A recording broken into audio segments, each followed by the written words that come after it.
We're ready to go. Okay, I am going to pass it over to GM Tim with lasers and feelings. Hello and welcome, spacefarers, to Lasers and Feelings. Nice little one-page D6 game. We're going to have some fun in space as we raise money for this excellent cause. You can see the right below. You can see our goals are fastly approaching, and with your help, we will surpass those goals on the first day. So let's keep those rolling in. You can see in chat we have all of our perks that you can access by donating and give these benefits to the players or the GM, just saying. And we welcome you to our spaceship, the Raptor. And before we get into it, let's just do a quick once round and we will meet our players. Let's start with you, Taylor. Hello, Taylor here. You've probably seen me up and around on the Adventure Dice Discord, but I don't necessarily know what to say. I was put on the spot here. All right, well, Y- welcome. Yeah, hello. Lily. Yeah. What? Tell us a little Hi. bit about your character and who you're playing tonight and where you come from and how you doing. Oh, we were supposed to say that. I'll get back around later. Okay.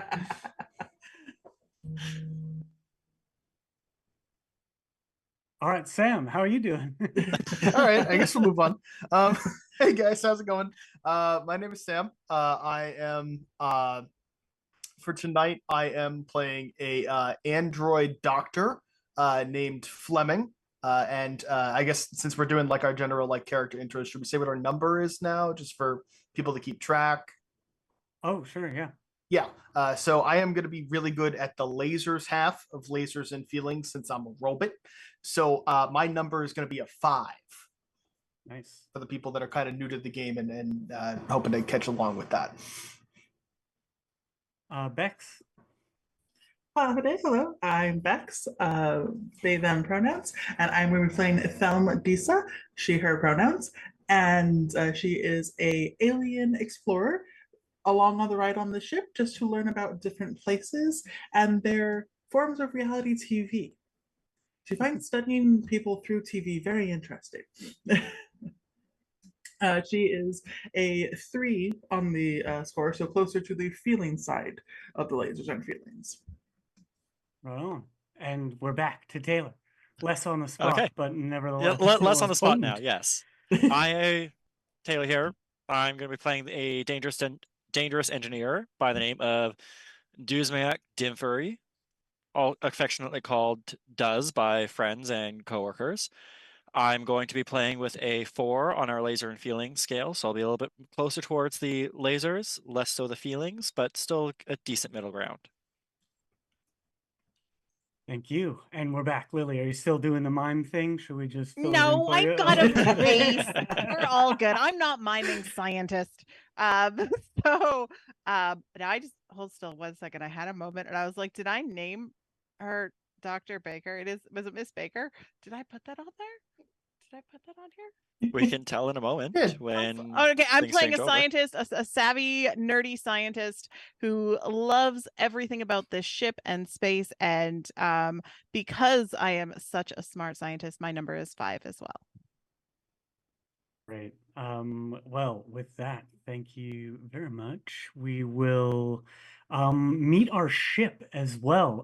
We didn't get a chance to connect earlier, so I'd like to put it to my crewmen. Which of the strengths does the Raptor have? As you have explored space together for the last few years, the card has fast, nimble, well-armed, powerful shields, superior sensors, or sensors, if you're nasty, cloaking device, or fighter craft. You can pick 2 of those. Which of those 2 would my crew like to be a feature of their Raptor? What I do we think feel since like, we crew? don't really have like a pilot or anything like that, maybe doing nimble or fast, like the ship controls how it moves more. since we have like mostly science. I do love Nimble. I'm always a fan for Nimble. All right. Yeah, I have a vote for Nimble? that too. Nimble and powerful shields, perhaps. We don't know Yeah. what kind of dangerous space we'll be getting into. Nimble and powerful shields. That's awesome. Perfect for a space and exploration mission that you've been deployed on for the last, say, 18 months. Well, Earth months. It's hard to call it a month when you live on a spaceship. That's why then we have also, clocks. yeah. But are they Earth time? Just a full wall. That's why we have multiple clocks. yeah. Also pick one problem. Fuel hog, only one medical pod, horrible circuit breakers, a grim reputation are some of the examples. I think the only one medical pod would make sense. I have Well, been either that or horrible circuit breakers with how science heavy our crew is. Like both of those. I like only one medical pod because With I bad like to circuits, imagine copy. I've been I like to imagine I've been running around trying to do very much with very little in terms of medical stuff. Yeah, totally. Because I we're like such a that, small yeah. ship. The doctor's using a And the straw captain's again. the entire time. Beautiful. Let's go with one that, medical pod then.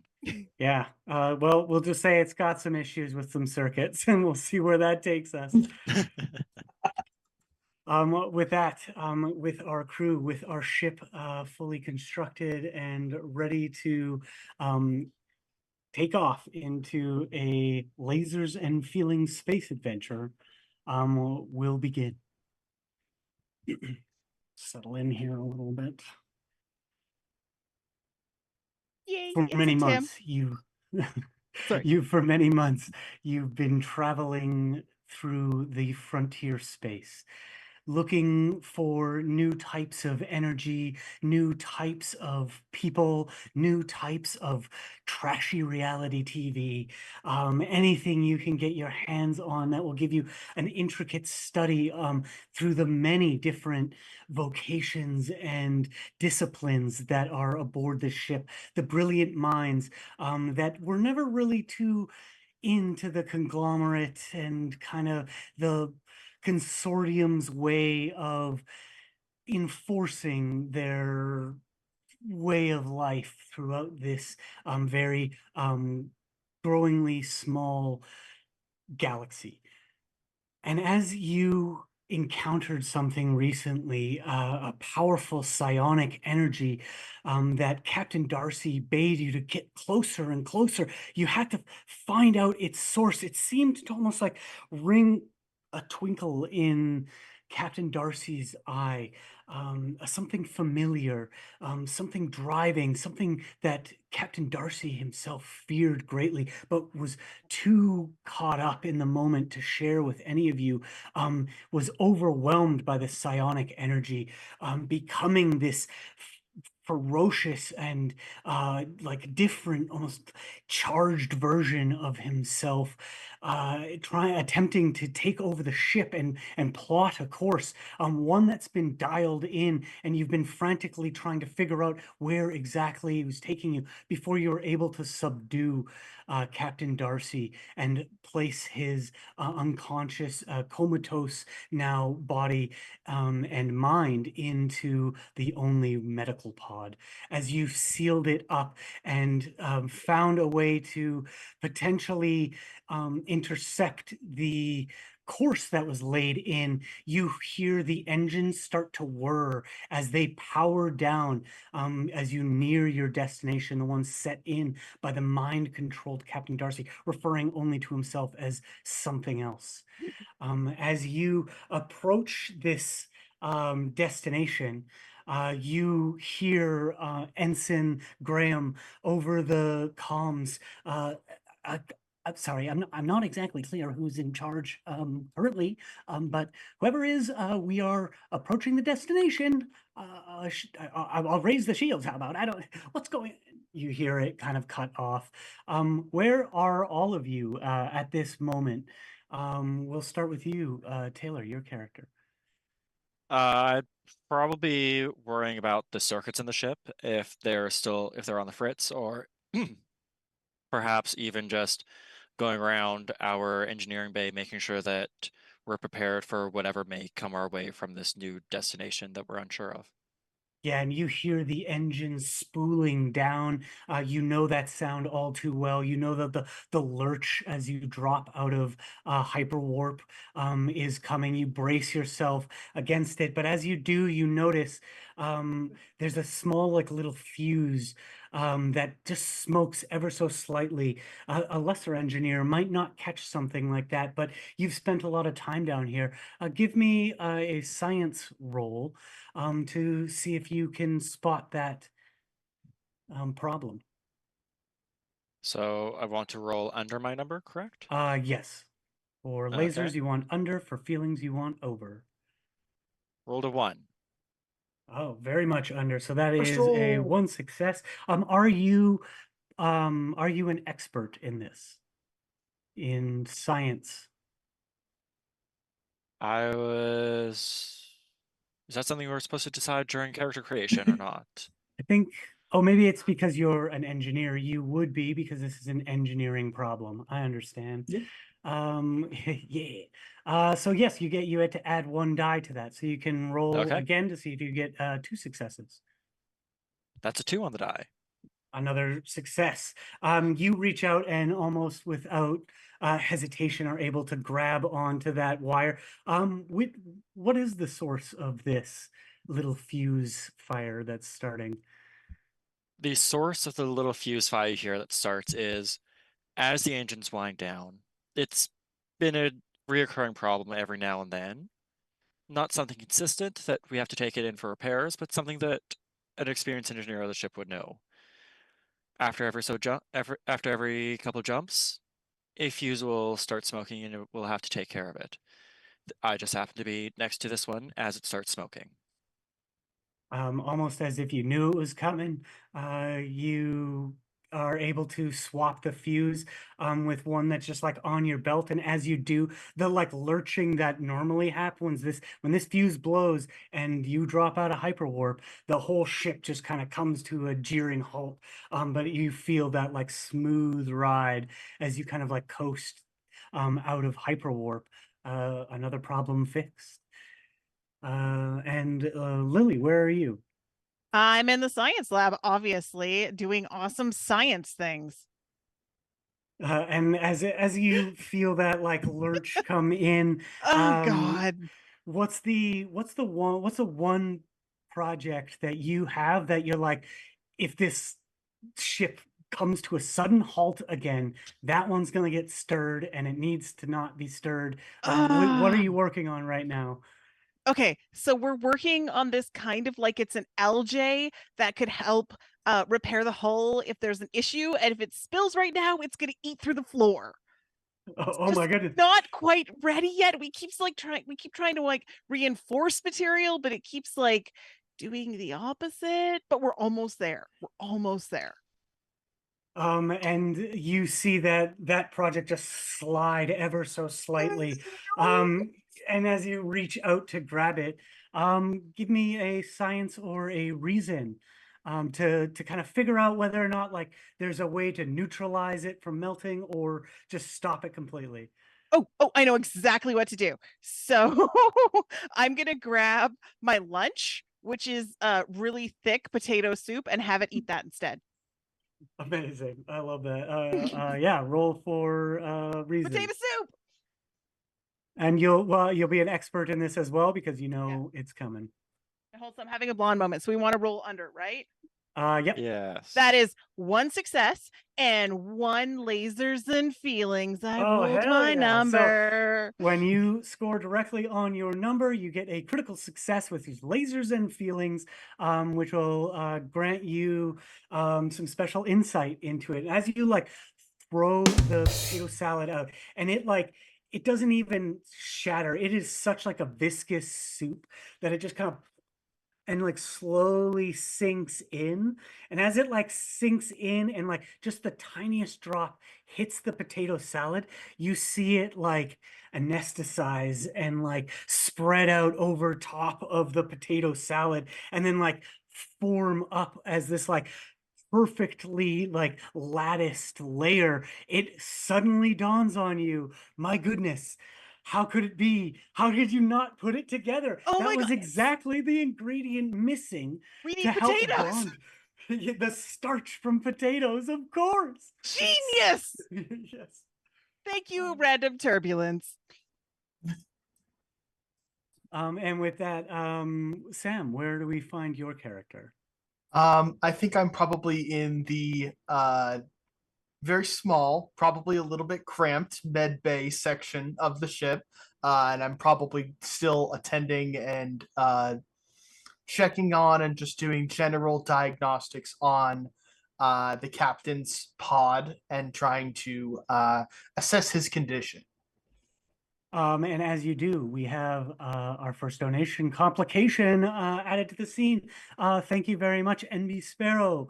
And with that, like as the ship slowly lurches, you kind of instinctively reach a hand out because it's so tight in here. You can easily reach pretty much anywhere you need to inside of this tiny little cabin. But as you reach out, you realize that the pod itself kind of like just shutters its power, just like taking an intermittent second. And as you do, you see Captain Darcy like take a draw in a massive breath. He should be so like in comatose right now that this is impossible. You see like a hand press up against the inside of the glass towards your hand that's now reaching out and holding it in place. And in that brief moment, locking eyes with Captain Darcy, you just hear in your mind, not through the pod, but his voice just like ringing in the front of your brain. Help us. And as the pod rests back in place, the power whirring back to life, the vitals showing green across the board, you see a completely unconscious and comatose Captain Darcy.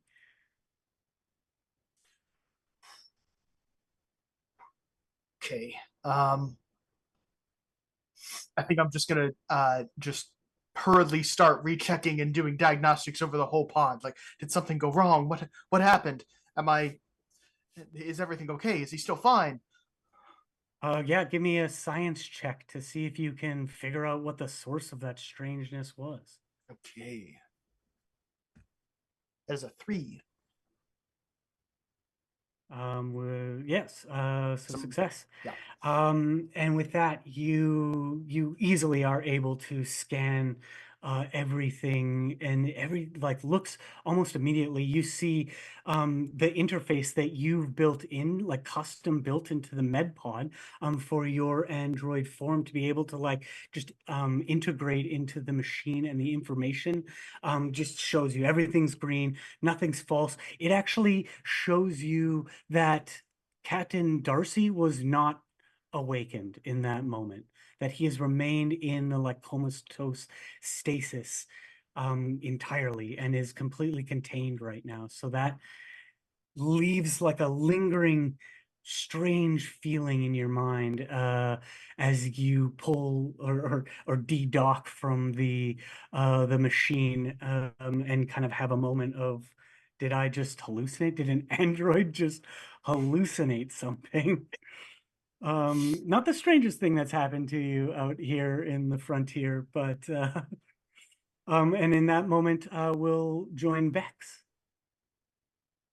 So Thelm is like, I don't know how really big our ship is, but she's definitely in like a small like alley or like corner of the ship, and is talking to like just a small engineer hand that we have on ship, and is like, so you said that there's a show on your world where they are all trapped in a room the same way, like there's an old human show from Earth ages ago, Big Brother, and then like so, but there was an attack the same way, like we had the attack with the doctor. Oh, the captain. yes. Oh my God.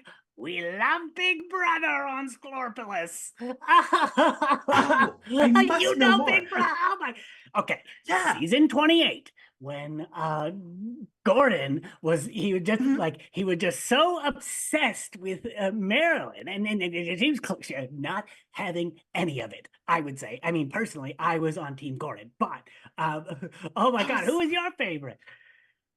I was like, I haven't actually watched. I watched a couple, and then My World has a similar one. But you said it was like with how he attacked the captain and got locked away, and their obsession with a certain person. I'd love to know more. And then Lurch would happen in like middle of that. Give me a passions roll or a rapport, maybe. Okay. Yeah, I think probably making the feelings. So going for something over a 3. I got one success and I got a 3. So laser Hey, feelings. all right, yeah, another lasers and feelings. So with that, like, not only do you get the name of like 5 or 6 shows that you had not really heard of, some of which were canceled centuries ago on Scorpulus, but they've got the DVD box set for you of all 13 seasons of Scorpus or Norpulus. The like Big Brother like bachelor-esque show of love and turmoil and just unbridled drama. So you get another that, and with that, we cut to a view outside of the Raptor, moving through this nebulous space. As the engines cool down, you see the hull of the Raptor class scout ship, pockmarked and scored from your many adventures and harrowing escapes. One of the engines welded across the center of it and fixed. The within the like confines of the like tiny little windows that dot this like kind of medium-sized ship, you see people moving back and forward. We see our crew now gathering on the bridge, with the ensign kind of nervously sitting in the captain's chair as you all walk into the bridge, just standing up and like wiping the sweat off their large cranium, smooth skin, kind of like typical gray alien look, and just kind of like, oh, thank God. And kind of looks at all of you like, I'm not sure who's supposed to be in charge. Looking at all of you. It is pretty unclear who's supposed to be in charge right now. We need to roll a dice. Well, unless anybody wants to step up, you can leave it to a vote, or perhaps just rule as a collective and all share the chair. No. I think perhaps with your significant experience in foreign cultures, you should be the one to be our ambassador to this potentially undiscovered world. I mean, that could be a possibility. I'm just not. I mean, I haven't been on the ship that long, so. And she would turn towards Public Does as engineer. You've been here longer, probably. Does will raise his grease monkey hands. Yes, I've been on the ship longer. I know her inside and out.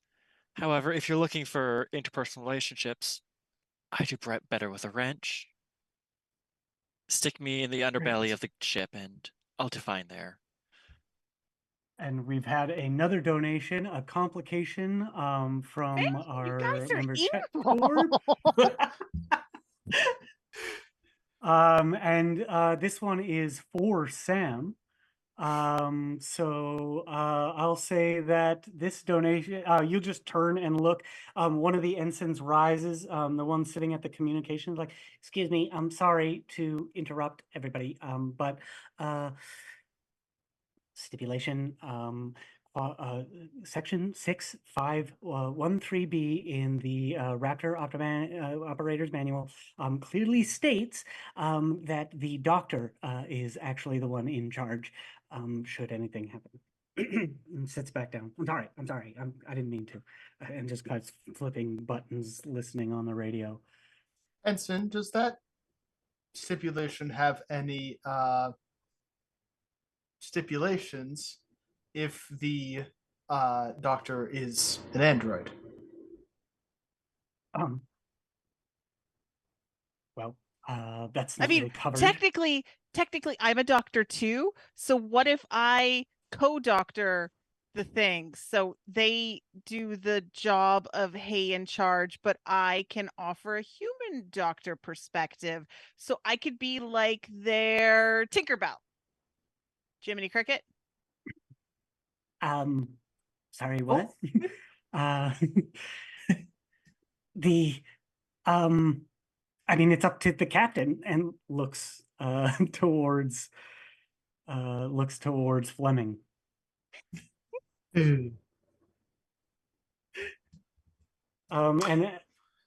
with that, you just there's like that long drawn out silence on the bridge where like both so there's three ensigns, one on communications, one on shield and operations, and another one piloting the ship.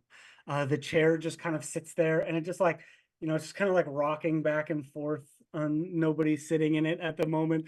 And there's just kind of this moment of the ship just kind of lurching through space. And then you hear that ensign at the communications bay just kind of like put a hand to their ear and just kind of be like, priority message, and flips it to the widescreen, and you just see flitting up onto the large viewer a reptilian character, dressed in full naval garb. This is unmistakably Lord Admiral Nosta. She is one of the leaders of the oh geez, I had a different name for it. The Consortium Navy and their fleet, and you just see her image burn onto the screen and just kind of flitter and flutter there as the ensign frantically presses buttons. I'm not receiving in full. You see the like admiral's mouth moving, but you're not hearing any of the voices. You're not hearing any of the audio, and would anybody like to do anything to improve the chances of receiving the message in full? Where's the engineer? Can I go towards the communication panel and see what's on the fritz, if there's a fuse that needs to be replaced or some wires got crossed in the wrong way during the jump? You're seeing that it looks like the signal is coming through like a patchy bit of space. You could attempt to maneuver the ship into a more favorable position, or you could potentially boost the receiver power by possibly costing some of the power allocation to the shields. I will go to boost our receiving power because it is up to the captain, aka Fleming, if we wish to move the ship currently. And I'm doing everything within my power as head engineer of the ship. Give me a science roll to see if you can boost the power. And that's 2d6 because engineer stuff. That's a 2 and a 3. So 2 success. Beautiful. And with ease, you just kind of gently kind of get the ensign to like lean back. You flip the panel right up and just kind of pulling button. You don't need these, and unplugging, reconnecting and slamming the HUD down, and turning it all up. Then you can, as you step back, you hear the machine just whir to life, and the message that is playing. Greetings, Captain.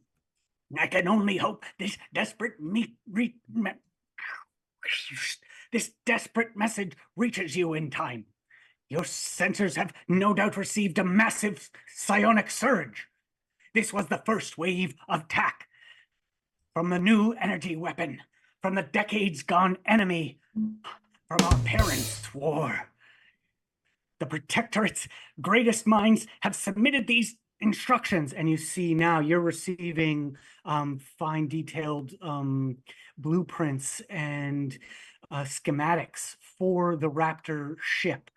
And they're coming through in full because of your success. You must take these instructions and optimize the impact damage index on the Raptor's hypercore. What it's capable of is absolutely necessary to save everybody in the OPC. We are in your debt. Your sacrifice will not be forgotten. And it kind of like, and the message you get will just start repeating. Okay. You get in full the instructions. They want you, and as you like read through these schematics and instructions, you realize that basically they want you to rig the ship to what is effectively a torpedo, like an unstoppable torpedo. You see also several orders that say that no crew member is to deviate or evacuate under any circumstances. And just in big, bold letters, it says the Hive attacks.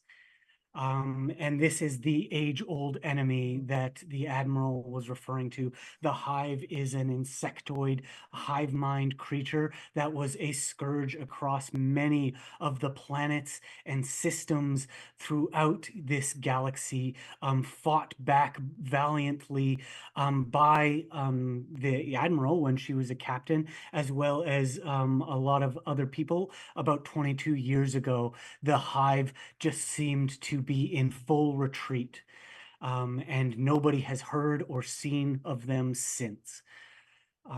You have found remnants of the planets that were scourged by them. You know that this is not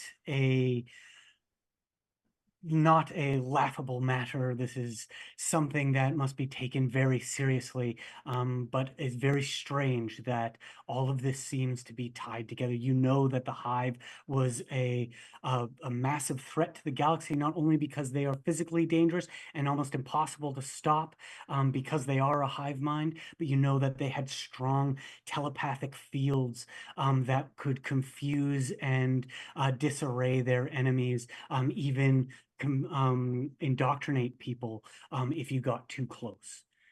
So you get the impression the reason why she doesn't want you to leave the ship is probably because if any one of you get caught, they instantly know the plan, which made them such a difficult opponent. And with that knowledge, another awkward silence falls over the bridge as you start to understand exactly what's being asked of you. You also receive these fine scanner details from your sensors of a nearby anomaly, one that you realize now was the source of the psionic energy that affected the captain. What would you like to do? Can you determine the source of the signal to see if the Lord Admiral's message is legitimate? This could be someone just hoping that we launch ourselves into a moon for some reason. Maybe they just want to get rid of us. We have no idea if this is a legitimate threat. Understood. With my expertise and knowledge in engineering and with the boosting of the receiving signal, is there a way that I can trace it back to known space? Yeah, actually, I'll have Does and Thelm run this as film, you have one of your expertise on the ship as an explorer comes with star charts and being able to tell the locations and directions of communication. So why don't the two of you give me your respective roles? You can kind of choose how you want to approach that, but I'll have you roll together for fun. Okay. Flem, you know the stars. You know how they go. If I can at least point us in the direction, say how far the signal has traveled, could you at least pinpoint more or less if it came from where we assume they are? Yeah, definitely. And she'll dig through her bag, one journal. Nope, that's this show. Another journal. Go through like 4 notebooks and then find the star charts and then flip them out so it's like 15 folds out and lay them down. Yeah, let's go. Cool. I would say I'd Um, probably help do it as like maybe a helping on science towards you. Oh, sure. Yeah. So with that, Yeah. you can add a die to your roll, does. Okay. So that's then 3d6. Yeah, we'll count that as being prepared. Okay. So that is a 3, a 4, and a 5. So that's 1 failure, but that is a laser and feelings in there. Hell yeah. Well, instant success for lasers and feelings. Yeah, 1 failure becomes irrelevant because you're able to get a full success. And with that and her help, you're able to kind of like narrow in using that like boost that you put into the receiver. You just kind of like point it right back and like almost ping the source of that. And because you got a lasers and feelings, you realize that the information that was sent with the signal claimed that the military was way too far away from the system to do anything before this energy level reaches its peak.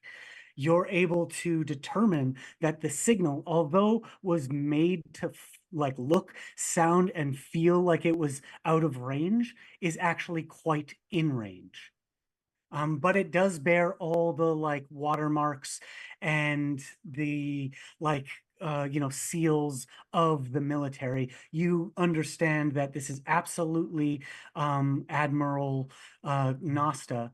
You're just not quite sure why they would say that they were too far away when they maybe aren't.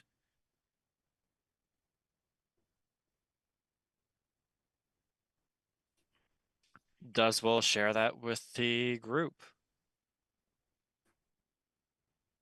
to see if there is anything that they want to do with this information? Be it Fleming as the ship's captain, be it Dr. Baker, Miss Baker? Ms. Baker. I Miss tend to Baker. not. Most people get confused when I say doctor. They expect me to like fix a boo boo, and I'm like, no. Different Indeed, given the letters on ship's there. medical history, I believe Dr. Baker has been responsible for creating many boo-boos. So So we have Fleming, Miss we have Baker. determined that the source of the signal is very close, which does not And we line up have with the Admiral's message at all because they assumed that they would be farther away that from. we have confirmed that it is from the Admiral. It bears all the proper Mm-hmm. watermarks that a military vessel would send out. It crosses all the channels, dots all their I's. But Should they're we- rather close. And we have recently reached the destination that the captain inputted into the computer before he lost consciousness. Correct. Or at least until we made him lose consciousness. The method of losing consciousness was not necessary. It can be involuntary. That's fine. Yeah, Um, smash cut to the flashback of you guys just like bouncing his head off the board. Bang, Like, bang, stop! bang. Just stop! And they're easily treated in the medical pod. Exactly. That's the nice thing. In our one medical pod. Yeah. Yes, you have arrived. You get a full readout now of the system. There is 6 planets, 2 massive gas giants that seem to be like almost like breaking their orbit around the like spatial anomaly that had first sent out that energy wave. You see that like building up, and as you do like enhance on the screen, you see the like massive tear in the fabric of space and time, like pulling these massive planetary bodies away from their orbits through like breaking their rotation. You see the like dual suns light flickering from this like growing wormhole, and in front of it you see the like static interference of billions of organisms gathered together, clumped into one massive being.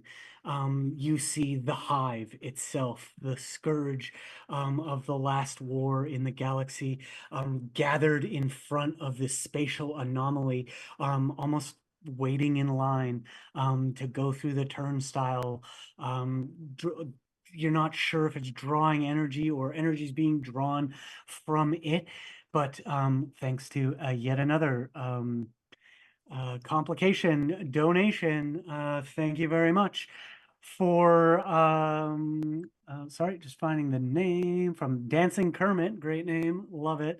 You see another wave of energy just wash over the ship as all the lights, all the power goes out. You feel the ship itself just kind of like reel against its own gravity as the like power and the grav plates and all the like fundamental like things and technology that make this spacecraft exist out here on the frontier just shudder for a second as you feel the weightlessness of space kind of rush through the ship, and all of you kind of find your nearest handle in the dark.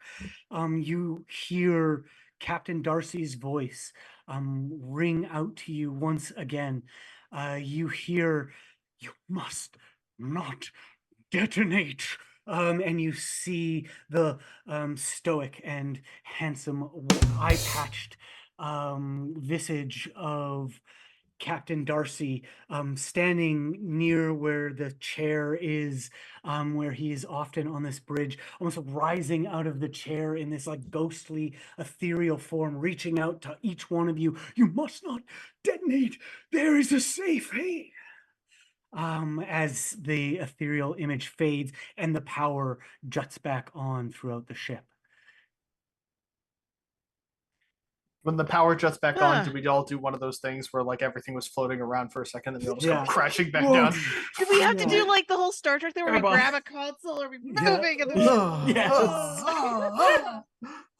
Yeah, hold on. I'll just shake my camera. We can all yeah. Sorry about that. All right. With that, as the power is restored, you see out on the feed that pops back up the enhanced version of the hive itself, all pixelated. You see several large chunks breaking off and like coming towards you.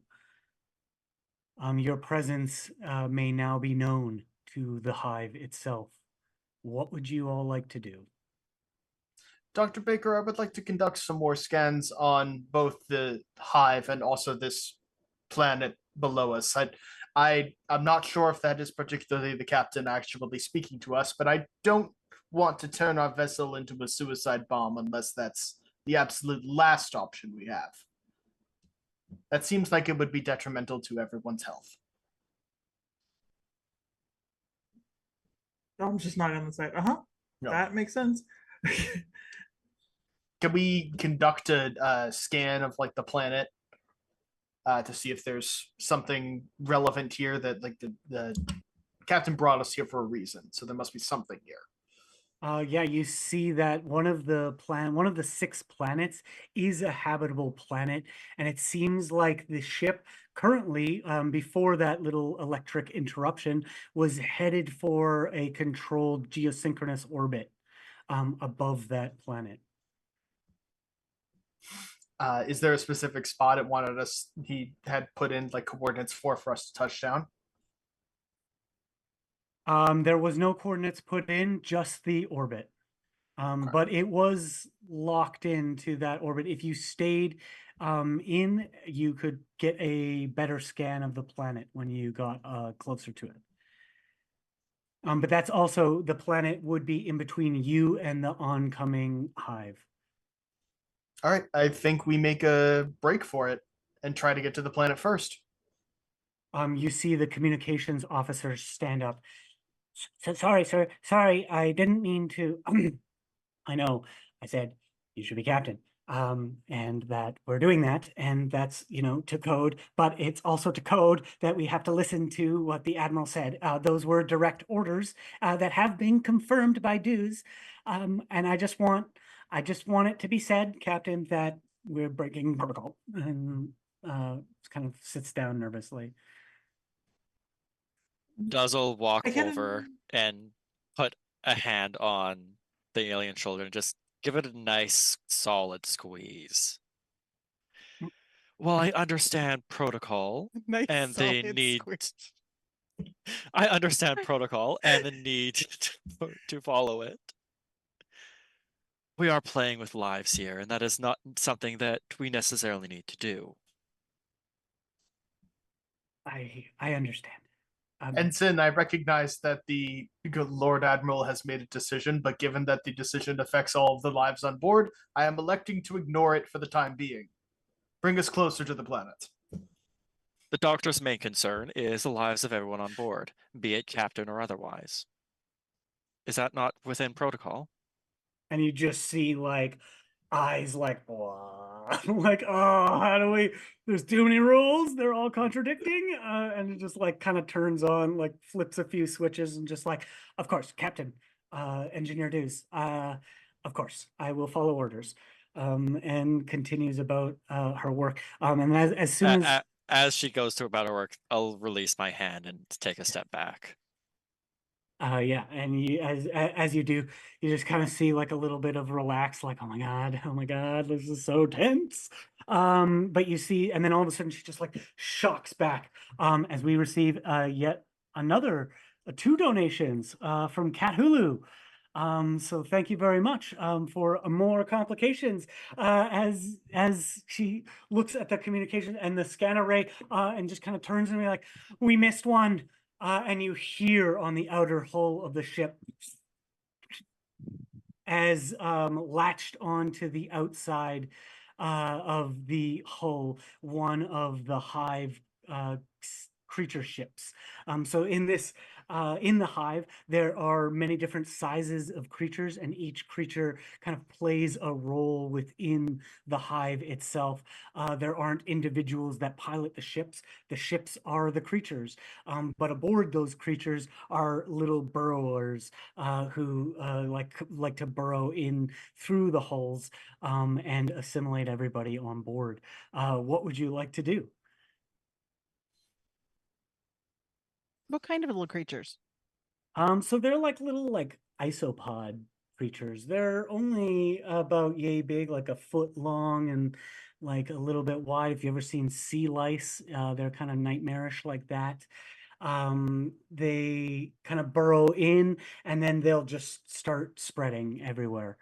And the one thing that they absolutely do, dues, because you read a lot about all the books at school would talk about these creatures, they go right for the engines and they consume all of that energy.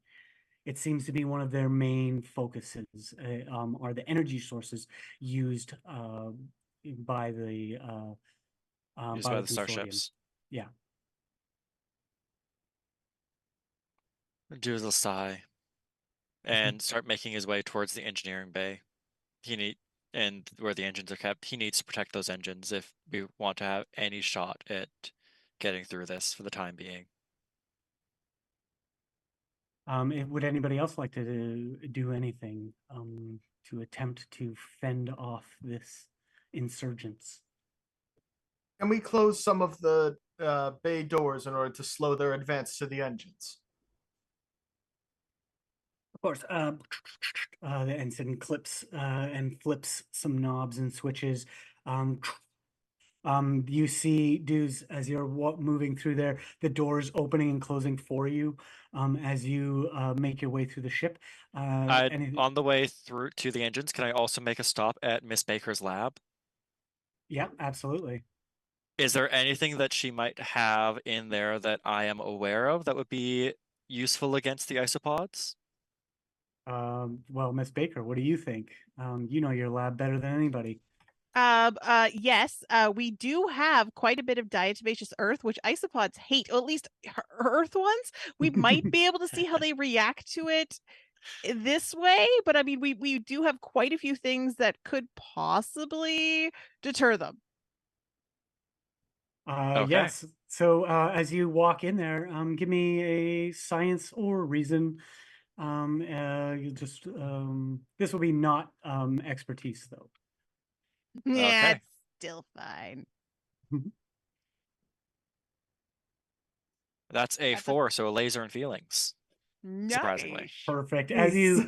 As you walk in, you see one strange experiment unfolding in potato salad or potato soup.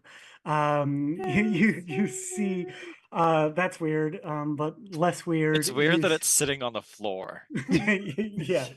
in a non-shattered bowl. Yes. You see this you see several things, but what catches your eye actually is like a power modulator for one of the freezer units. You know, can actually create a similar energy signature to a shutdown engine or like a reactor core. So you would be able to basically make like a decoy grenade that might buy you some time should it come to that. You're able to like pull that right off, easy peasy, no sweat. And on the way out, you also see an unopened bag of chips, maybe a snack for later. I'll grab those as well. Might as well. Who And knows? you continue Might stress down. eat later. Yeah. Same But I'll ship now. continue on to the engine room. Engine bay.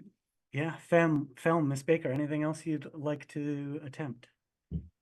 Nope, we're gonna attempt to see if we can stop these isopods, and if they don't react the same way we do, then I might have a few more things up my sleeve, but we're gonna go with that.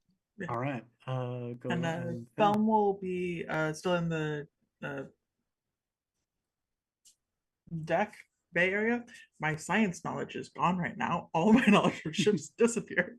Up in the front with and trying to, while we have our engines, using any studies I have of the planet we're going towards, seeing if I can help guide us through the atmosphere. Absolutely. Yeah, you're able to bring up like a full spectrometer of the surface of this planet as you are still moving along its designed path. You hear the computer just kind of as it shows a similar but not quite the same energy source coming from what you can only describe in your experience as ancient ruins that seem to dot along the surface of the planet. You see that the geosynchronous orbit would actually lock you almost directly above the most powerful of these energy sources. And as you kind of zero in on that area, give me a feelings check. Thanks. Ooh, oh no, yeah, that was a 6. That was over. Oh, Yes. nice. Yeah, definitely a success. And with that, you kind of see the layout of this field, and it instantly takes you to I survived the army reality TV show. This is clearly like a military citadel that was once laid out on this planet. And that energy source that seems to be stemming from the center of it seems to be focused almost exactly like tidally locked towards this space anomaly. And you see that like the ruins have broken spaceships kind of laid out around them. You see an ancient story here that you may discover. And with that, Captain Fleming, now acting Captain Fleming. Think, Captain. Is there anything you would like to do in this moment as you see your whole percentile dropping dramatically as they burrow their way through? Thelm, now that you have identified the particular spot where this energy signature is coming from, can we plot a spot for us to land? Yeah, so if we go right outside this area, outside the patch of ruins, we should be far enough away that we don't get sucked into it, because all those ships there definitely got like pulled and crashed gravity style. So if we go a little bit further, we should be able to land and still sneak over and explore it. Okay. Yeah, you plot a course. You're able to open the access the armory. You're able to plot that course. And the ensign pilot, we'll call him, it's Ensign Graham, is plotting in that course and looks like just kind of like turns and like, sir, the two vessels, hive creature, I'm not sure exactly what to call. They're coming. We'll need to avoid them. Everybody strap in. And presses the intercom like, everybody strap in. And we'll start to take some evasive maneuvers. Miss Baker, as you concoct this, what material? Diatomaceous earth? Yes.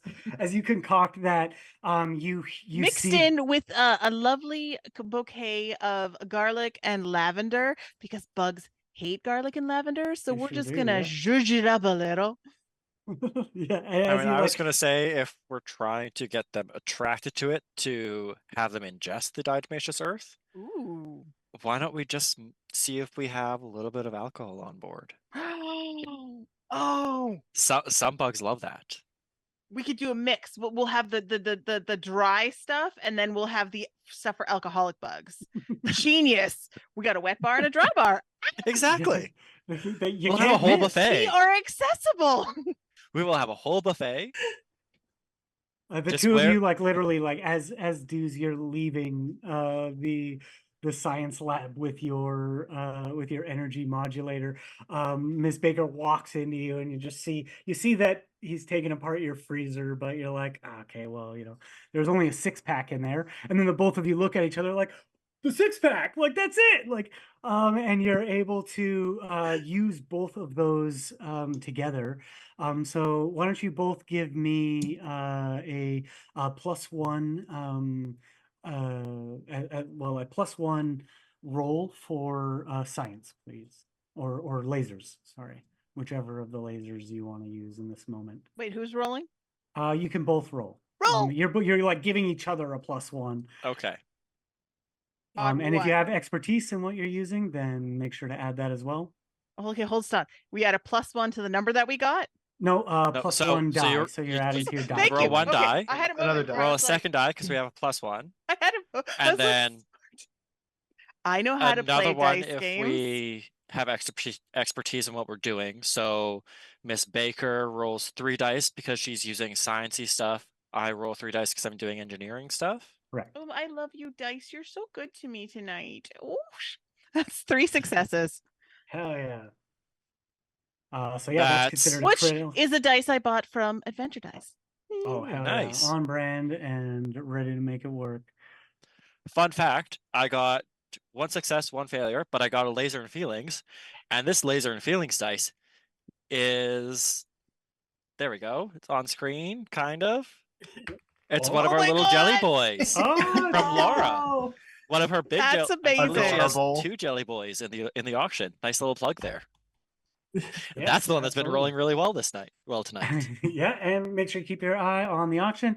You'll find those links available all over the site, and probably popping up in chat very shortly. Alex just sent it. Yeah. Nice, beautiful. Love you, Alex. What a gem. And with that, 2 massive critical successes as you both look at each other and like, this is gonna work. And like you turn it on, you see the lights go yellow for a section of the ship that's been depressurized. The burrowers having made it in, you hear scratching at one of the bulkheads outside of the science lab. It's working. And it's working right now. They are coming for the 2 of you who are currently holding these things. What would you like to do with them? I look around. Does the science lab here have what do we call it? An emergency airlock? I would think so, but Miss Baker, it's your lab. An emergency jettison, Yeah. like An emergency. I need this out of here. Let's stuff everything in and export it to space. I like this idea, like a Pied Piper kind of thing. Kind of. yeah, like Okay, a yeah, let's do this. quarantine. Yeah, yeah. Yeah, Perhaps Fine.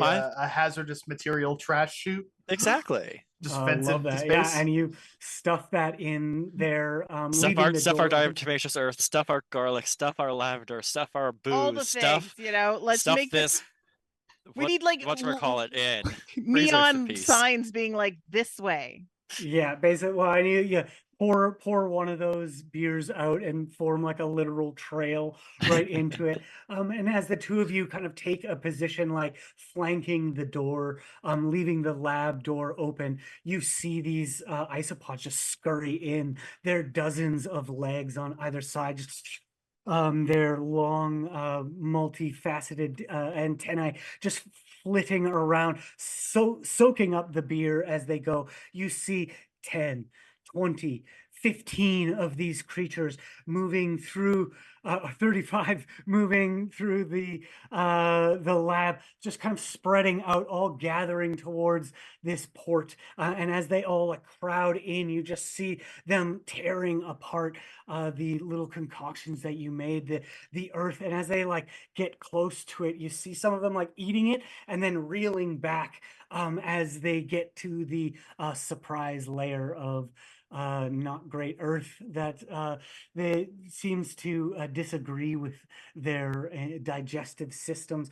You see them soaking in that energy. Which one of you would like to attempt to get over there and close the hatch? The android, the robot, the non-thing that has to deal with bugs. So the android, which is currently on the bridge, Oh, when right, it's we're just not there. Miss I'm not in the Baker and room. us. I'm not in the room. This is your the alien and the circus. android stayed. So does Miss Baker not just have a remote for this, being Oh, at yeah, her the little- lab? Yeah, There you go. just like the little clicky thing that you'd have for Yep. like an old-timey camera. Yeah, and I mean, it is the future. Who am I to say? You just got the app on your phone. You just flip it The up. app on the Android. Yes. You swipe on all of these bugs as the door just slams shut. You see it spin. The red light flashes. 1, 2, 3. And just evacuate as it purges all of these creatures out. You see that like the yellow light turns green, and then the rest of the lights on the ship return to normal as you hear over the intercom, brace yourselves. You feel the ship lurching forward. You feel the grav plates of the Raptor itself fighting against the newfound gravity of a planet landing as you feel the familiar rattle of the ship itself coming to life. You know that the engines are spooling up to get ready to deal with the atmospheric pressure as you make your descent. Captain Fleming, Fem, you have two bogies quickly approaching. They seem like they are unfazed. They're approaching the atmosphere of this planet. They're burning through, coming directly towards you. Their weapons charging. What would you like to do in the middle of this atmospheric re-entry that might be able to help you evade? So for our ship, we chose the nimble and the powerful shields, right? Yep. That's Okay. exactly right. Yeah. All Yeah. right. I'm going to. I guess I'll take the helm, and I will attempt to have us do some evasive maneuvers. I love that word. All right. Film, is there anything in your experience that you would like to lend to help? I would say probably so we're going to be avoiding them and also the ruins on the planet. So like in all of those movies where they're like sliding in between like mountains and whatnot yeah. or Oh, yeah, ridges, yeah. I'll help like and lead them that way, Captain, and like pointing and Yeah, having yeah, the you map got- like you got your eyes pre-guiding on the it. back. You're Yeah. watching them out the back window, like left, right, left. I Yeah. love that. All right, Captain Fleming, give me a roll of your choice, lasers or feelings in this moment. To Okay. help pilot the ship, you'll receive a +1 from Film, and then if it's one of your expertise, add another die. Definitely not my expertise. I didn't download a bunch of medical knowledge into my brain in order to pilot a ship. Surgical piloting, Yeah. I mean, I'll can't you? do my 2. It's the future. Aren't there like little nanobots you could pilot through a body? Yeah, well, maybe. We're a very I don't small know. ship. I don't know if we have the resources for that. Fair enough. Yeah, budget For a cuts small ship. last year, unfortunately. Yeah. Last year, we've only been on the I ship for 18 months. got a 1 and a 6. So only one of those succeeds. One success.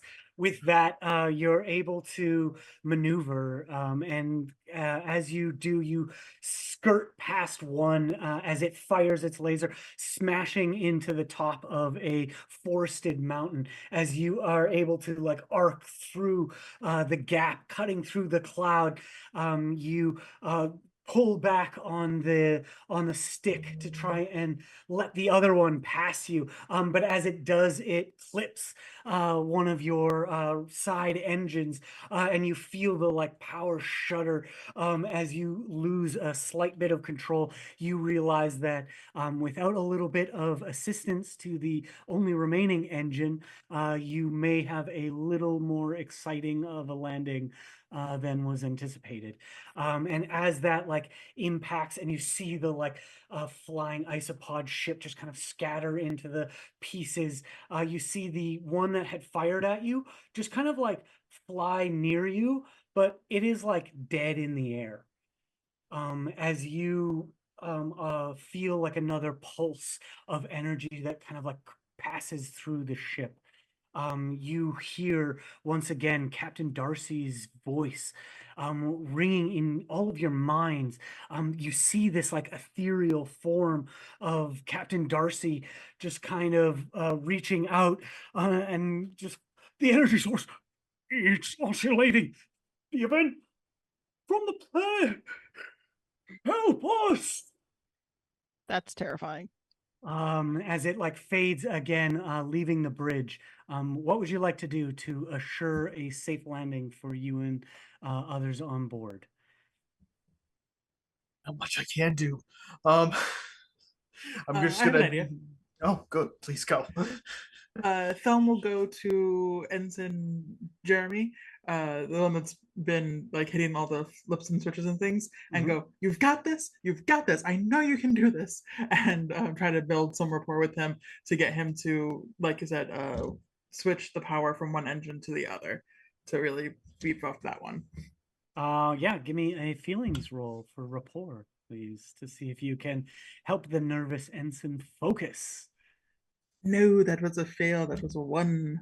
Oh no. So as you like focus, they're just kind of like they full on like look away from the piloting console and just turn and look at you like, yeah, okay, I'm focused. Like what do you mean? and you're just like, look out, as you smash into like the tops of trees, kind of skirting off. In the science lab, the two of you have your what was left of the 6-pack kind of rattled out of your hands as you feel the turbulence. Dudes, give me a quick science check or lasers check to see if you can kind of like vibe out your raptor. If you know, like Vibe that the out ship- your raptor. if the Okay. ship itself is in need of you, or it's just pilot error. Roll for 2d6 vibes. as it's based on engineering? Yeah, Or I'd say this could be like, this would be your expertise. You might Okay. be able to feel one of the engines gone. She's Okay. pulling a bit to the left. So going for feelings with this rather than lasers. Yeah, I think so. Yeah, let's Okay. do lasers Okay, or sure. feelings. Yeah. That Feelings sounds over good. lasers. It's a vibes. So that is a 1 success with a 5. The other was a 3. So 1 You success. you feel that like strange lurching, and you hear the like whining of the engines. You know that is like I look out the little spaceport that that we have. ejection. The little ejection spot, yeah. You see the tops of trees, and you feel the ship like rattling under the gravity. You have only a few moments to patch that power, and hopefully subvert this thing. So as you are able to like run through the ship, you arrive in the engines. What is it that you'd like to do here? Enable to enable the one engine to prevent a much larger crash. Knowing that one of our engines is down and the other one needs a power boost, can I work with what limited resources I have to do a transfer of power, either be it just inputting the code or by doing it manually of unplugging one and plugging it into the other? Yeah, you know that you've done a lot of patchwork. Unfortunately, the only engine that's working is the one you've done the patchwork on. But that means that the like access panel is real easy to get off because it's just on there with a little double-sided I could tape just and some Velcro. pop it off. And you There's a pop little it bit of off. duct tape on there. It's fine. Grabbing a nearby quantum cable, you're able to like plug it into the other one and rush it over, but you hesitate at the last second, knowing that if you plug this in right now, you might take quite a lot of space amps like through your body, as you will momentarily be a conductor. Give me a laser roll. This one will have a difficulty of 2. Okay. So you'll need two successes to not get injured. Basically, 1 success to complete the task, but you will take a slight injury. Okay. Come on, Jelly Boy. Okay, so that's a lasers and feelings and a 6. Beautiful. That's a that's single success, one. right? Single success, Yeah. but that 1 success is a laser and feelings. Is a lasers and feeling. As you're just kind of like, well, fuck it. Better than a crash, I guess. You plug it in and turn it on, and you feel those space amps just like rip through your body, through your hands, as you are thrown back in this massive arc. This sparking explosion tosses you backwards.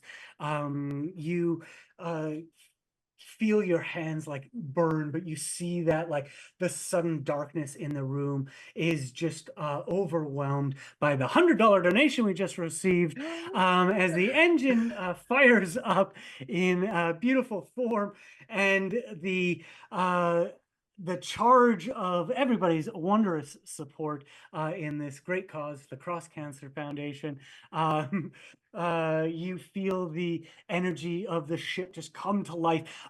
Those of you on the bridge feel that like sudden control kind of return to the stick, and you feel the consoles just light up with that energy as you're able to like rear the bow of the ship up and just kind of cut some of that speed off as you track your landing space, clipping off only the tops of a few trees, and they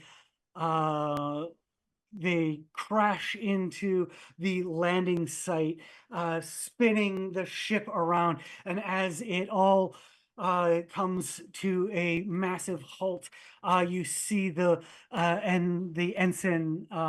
This is Ensign Cthulhu. Kind of flashes out of his seat,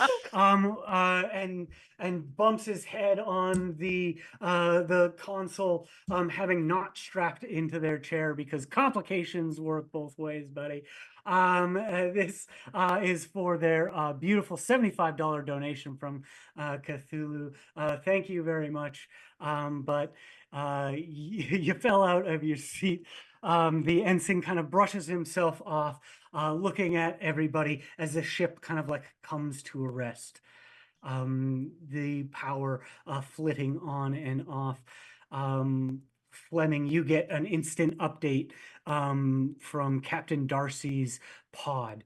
An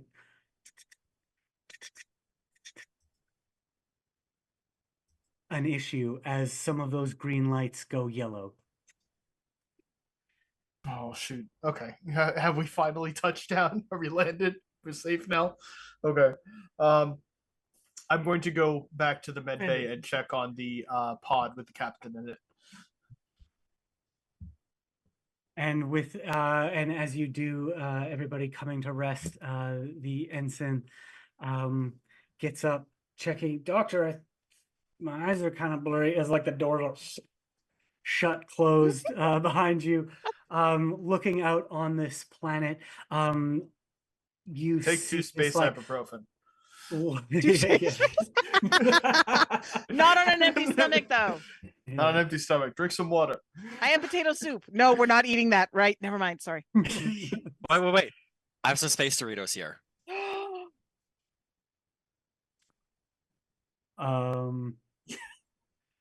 They all of the instruments kind of strumming and flittering with life show you a planet, like a jungle planet, and these overgrown stone and metal ruins that stretch out. Almost the entire surface of this planet looks like maybe a century ago suffered some massive energy blast that seemed to have leveled everything but the foundations of the ruins around you, that have since been grown over and completely encapsulated by the green and purple jungles that thrive on this land. You see dozens of flying avian creatures kind of take off from the trees and kind of hover around the ship as this like odd planetary silence as everything comes to rest. You hear the scraping of the isopods falling off the one that had attached itself to the ship, another one just falling completely dead as it like hits the ground next to the ship. You feel it all kind of like rattle and come to a rest. And as Fleming, you walk into the med bay, well, the closet med bay, as that door slides open, you take one step to see the pod empty. And a spattering of the like cryogenic fluids and other things that kind of lead in a path out of the med bay. Captain Darcy now missing and awake when there's no way he necessarily should be. You hear in your mind once again his voice. Good that you've come. I need your help now more than ever. And with that, we'll take a break. Stick around. We got more game coming with Lasers and Feelings. stay in the chat. We love you very much. Thank you for all your donations. We'll be back in almost exactly 10 minutes. I'll see you all at 10:30. Yeah, What cliffhanger, dude? I mean, okay, I think we're off screen now.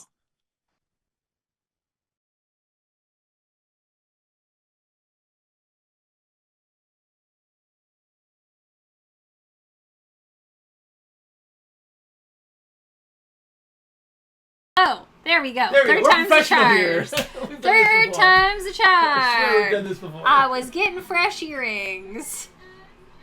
I gotta close the door because I can hear. Welcome back, everybody. Thank you for all your awesome donations in this last half. It's been awesome listening to these space adventures and getting your craziness happening from all your donations. It's awesome. If you're just tuning in, we are Andrea's Adventurers, and we are raising funds for the Canadian Cancer Society. They provide programs and services for folks living with cancer, and they also fund a great deal of cancer research up here in the Great White North. My name's Andrea. I'm the Andrea behind Andrea's Adventurers. Not that I did this all by myself. Goodness, no. I had tons of help from our friends at YVRDMs who took the ball and ran with it for me because I am a person living with cancer. I was recently diagnosed with stage 4 breast cancer. And yeah, I just finished some serious treatments and I couldn't do the planning, so they're like, you know what, we got you, we'll take care of it. So you have me and Blair here hosting, and they did everything else. So Sorry, I don't think I have. so amazing. If you would like to drop a little bit of chaos on our players in the last half of their game, all you need to do is scan that QR code you see on the streaming screen or go to andreasadventurers.ca and you can donate directly to the Canadian Cancer Society. Your donations have in-game perks, dropping tons of chaos on them. Alex has pinned the perks for this game up in the chat. So you can give a d6 to the next roll, you can add a complication to the scene, you can add a named NPC to the scene. Sometimes the chaos That's is just fun. me trying to get them the information because I don't know the perks, so I just give them half the information. I'm like, oh, come on. Oh, my mistake. Oops. I mean, So the chaos is just that part of it. there you go. There you go.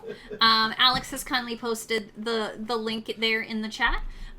You can also bid on some epic tabletop role-playing game goodies over at our silent auction, which the link is there in the chat, or you can also find it at andreasadventurers.ca.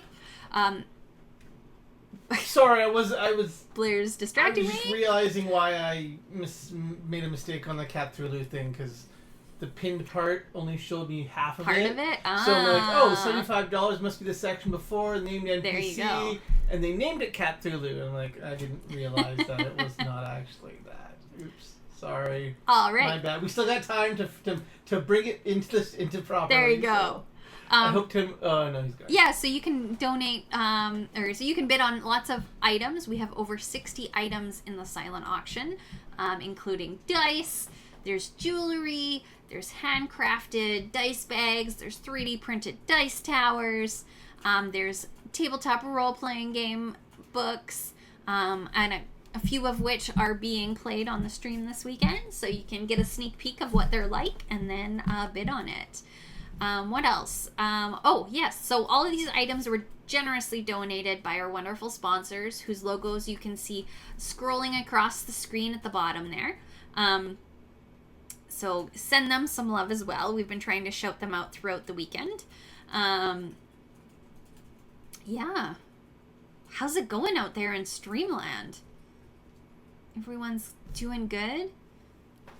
I am doing well. I went and rushed and got my next pair of earrings because earrings are amazing and dangly, and these feature the Jelly Boy D6, which we have 2 of them in the auction, though mine are the mini size Jelly Boys on my earrings. Let's see. I'll go through my talking points. So 2 in 5 Canadians are expected to be diagnosed with cancer in their lifetime. That stat is down. When we actually started streaming, it was 1 in 2 Canadians. So we are seeing progress, which is amazing. We love it. That is what we want. So thanks to fundraising like ours, today about 64% of Canadians who are diagnosed with cancer will survive at least 5 years after their diagnosis. I'm on year 7. I'm working on year 8, so yay! This is up from the 25% that it was back in the 1940s, which that is a ridiculous number. We have increased survivorship so much, which is amazing. This improvement is due to the advances in early detection and more precise, less damaging ways to deliver surgery, radiotherapy, and drug therapy. So all the treatments you probably have heard about, you know, the chemotherapy, the radiation therapy, all of that stuff, we're getting better at it. The science behind it is improving. And even like the science behind handling the side effects, like nausea and upset stomach and that, like even that medication is amazing. Just this round of heavy stuff that I just went through, like the medication I took, no nausea, no upset stomach, my appetite was normal. So the science is working. We're seeing huge benefits for folks living with cancer, which is awesome. That's our goal. We want to increase quality of life for folks like me, and we can't do it without you. So thank you so much for tuning in.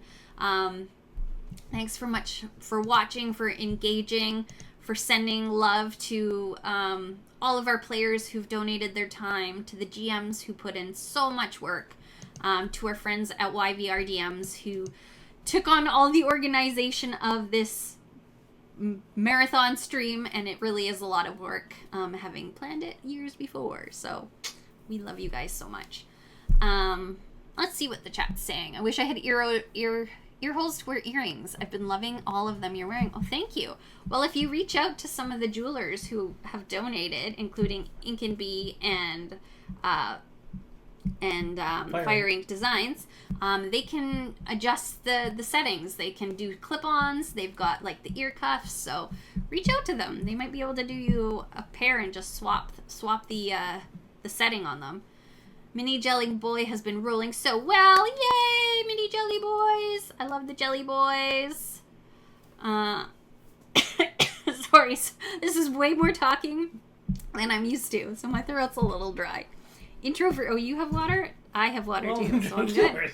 I don't have a lot left. I'm almost dead. I gotta fill it.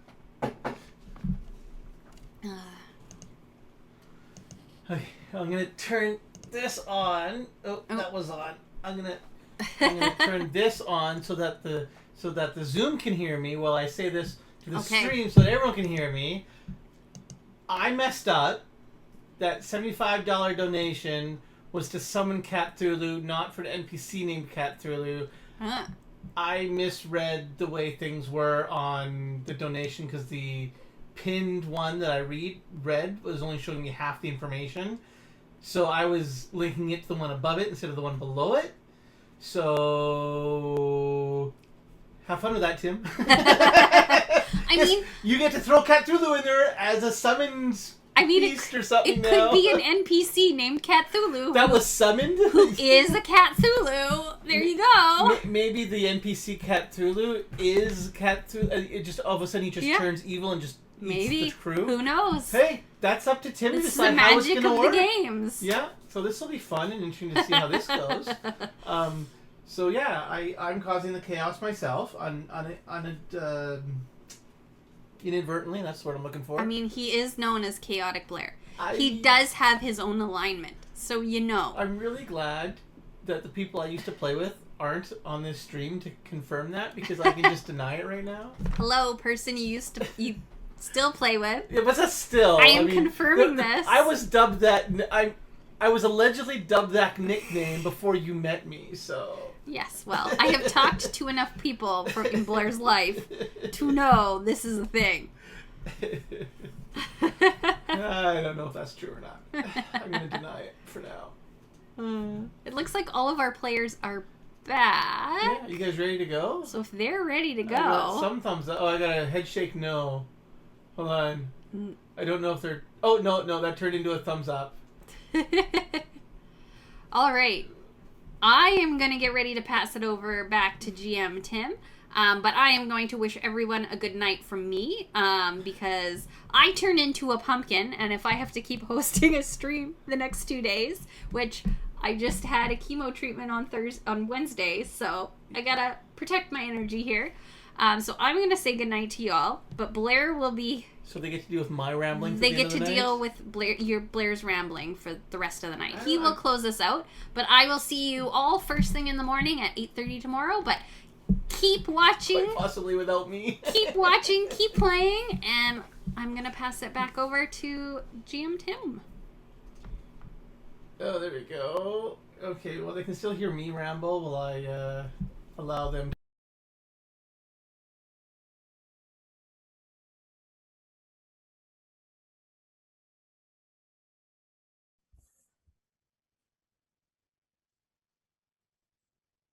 Welcome back to Lasers and Feelings. Thank you very much, and sleep well. Oh, Alex is saying no audio.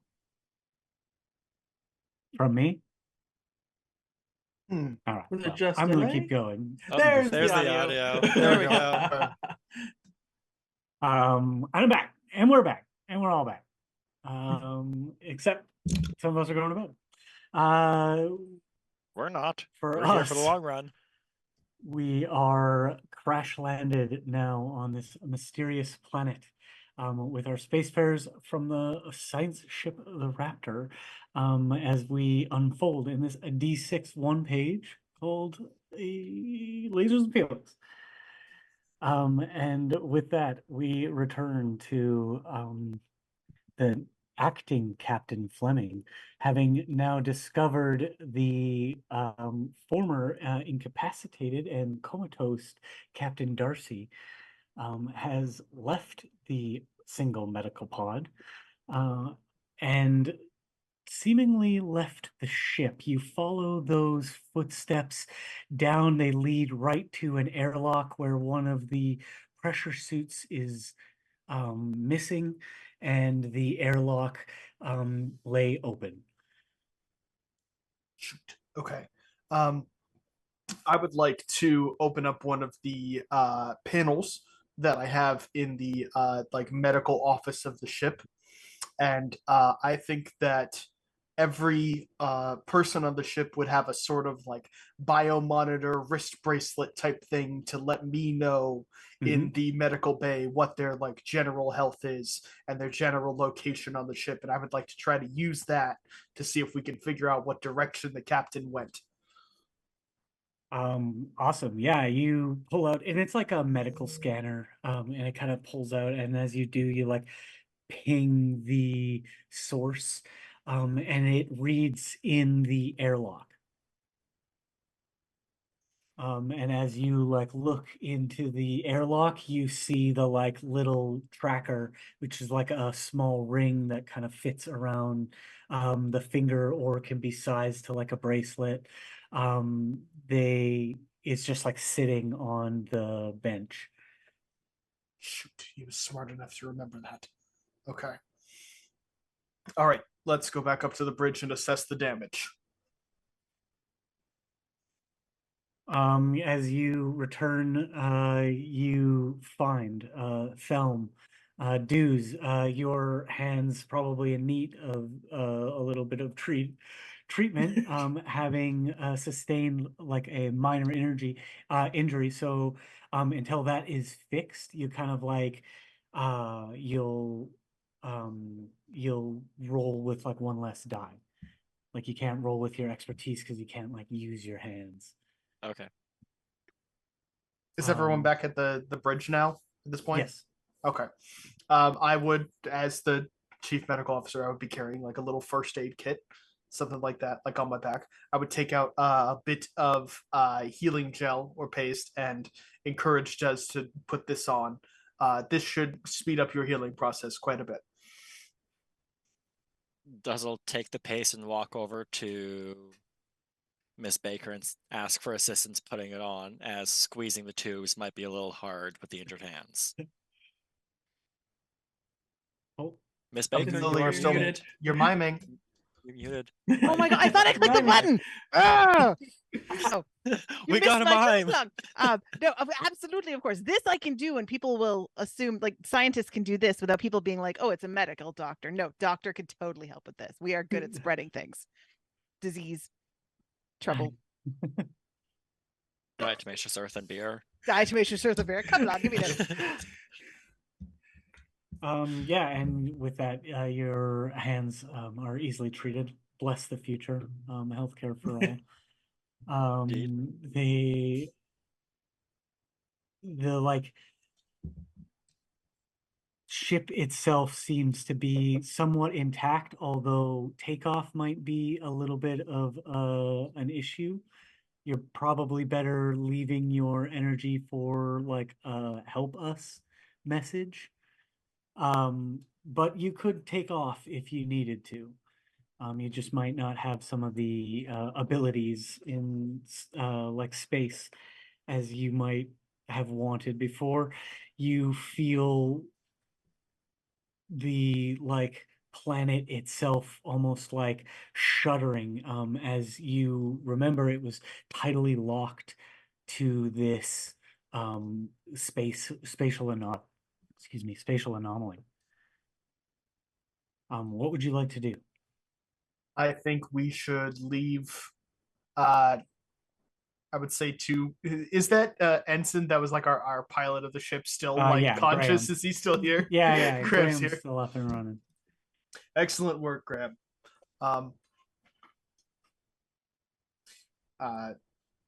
We'll leave you in. I leave you in charge of the ship for the moment. The rest of us are going to go search for the captain.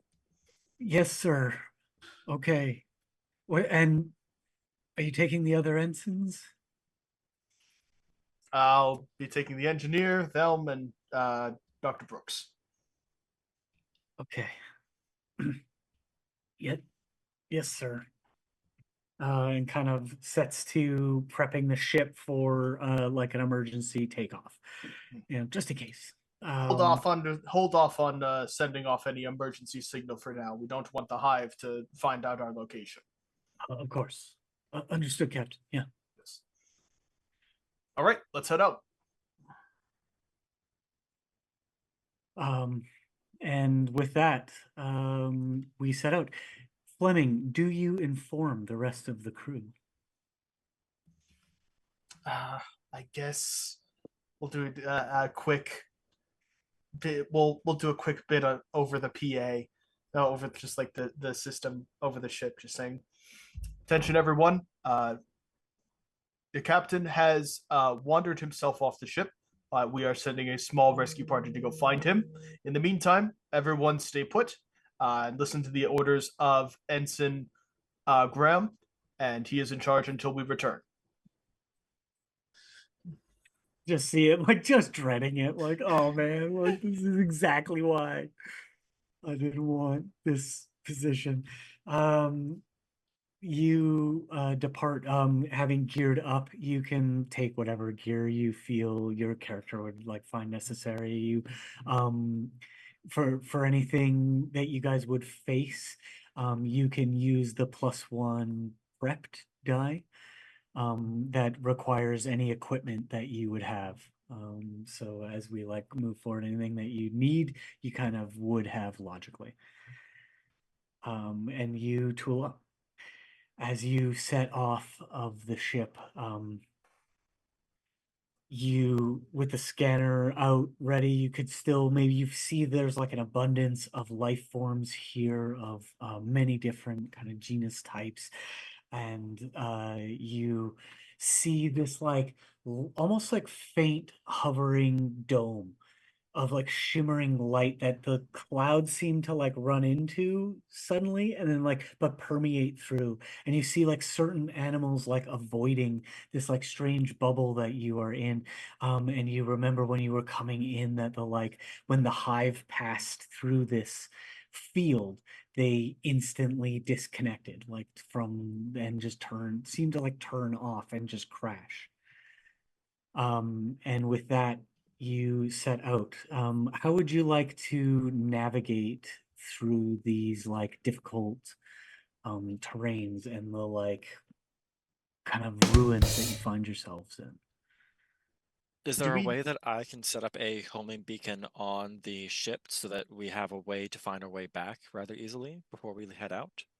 Yeah. Oh, yeah, definitely. Something hooked up to one of either my tools or to Fleming themselves. Oh, yeah, totally. Well, yeah, you can like relay it off Fleming, and then all of your personal devices will be able to like receive it as long as you're like close enough to Fleming.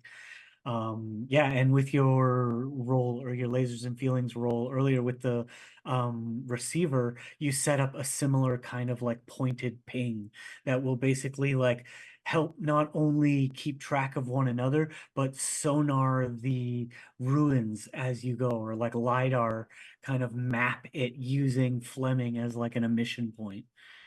And that will make it very simple for you, that as you move through, you're able to avoid some of the like more harrowing climbs, or the like collapsed, very like thin ground that you would like stride on. You see lots of places are like overgrown, and the roots have grown so much that they've now like woven together, and it makes its own forest bed, almost like floating over the end, the floating over the like sunken ruins below. And as you're able to like navigate through all of this, you hear in your minds again the like captain's voice. The hive must be stopped. We must. Will you help me? And as you come to like a small landing, you see the structure of this place is very like alien, almost like bell-shaped. The interior of all these like halls and buildings, they seem like no staircases, only like curving tunnels that seem to like split off, and everything remaining in this like almost perfect symmetry, has this like eerie beauty to it, almost as the wind moves through the tunnels. It almost has like a hymn to it. It's singing in its like perfected form. And as you come into one of these grand halls, you see the silhouette of Captain Darcy, standing kind of slavishly, almost exhausted beyond exhaust, so tired that it looks like he would almost need to be carried, as he stands at like a fork in the road, turning to look at you, and without moving his mouth, again reaching into your minds. Will you help me, crew? Listen, I know things got out of hand on the bridge. You did the right thing by putting me in the medical pod and bringing us here. Captain, I think you owe us a bit of an explanation first. Well, something came over me, a powerful force, and it came from this place, and you brought me here. That's perfect. Fleming, you genius.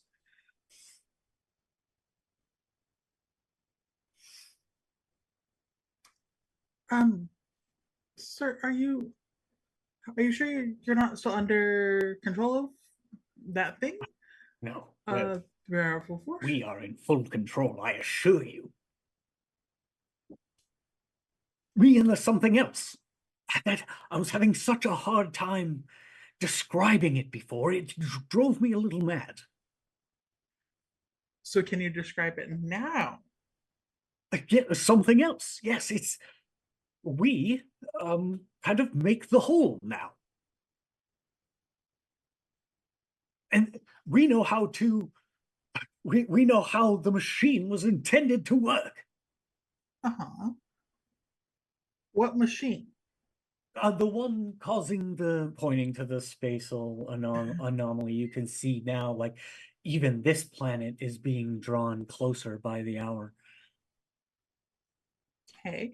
To destroy the hive, of course. Our goals are the same. Would it destroy everyone else? Like when it also destroys the hive? No, absolutely not. It's designed to destroy them. Well, but we're more like they were. Yes. Huh.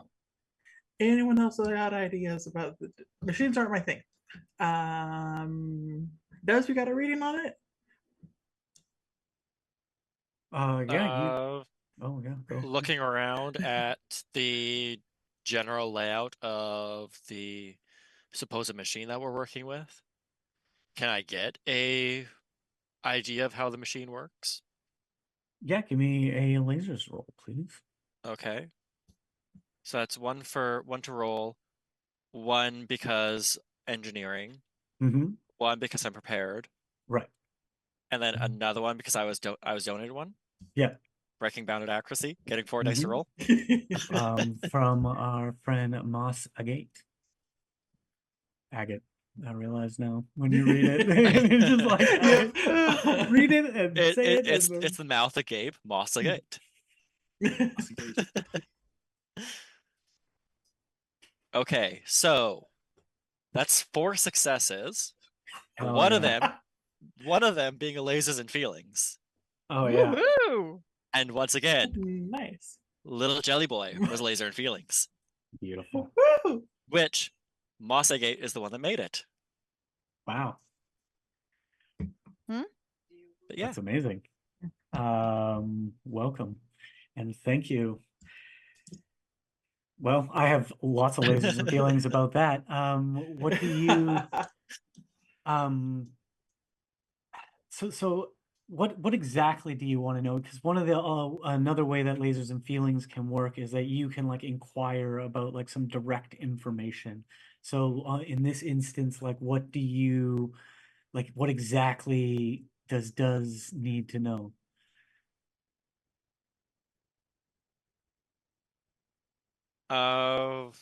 what I want to know is how the machine works and what it does. So if it's pointed at where the hive is, then what will it do to that? You get readings not only from Fleming, who's given you some sick LiDAR action, and I like to think I've ship. got just like a little extended like radar dish just popping out of like my shoulder, Inspector Gadget style. Sorry. And you see that the overall design of it seems like strangely familiar, not necessarily in the like alien technology used, but the like principles of how it functions and like what it's trying to create. And you recognize this immediately as this like similar to the schematics and the intentions of the admiral to turn your ship into a torpedo. Like it is essentially was to create your ship was to create this like energy wave that's being like forced like through this aperture, and basically anchoring this spatial anomaly in place, and with it also the planet. Okay.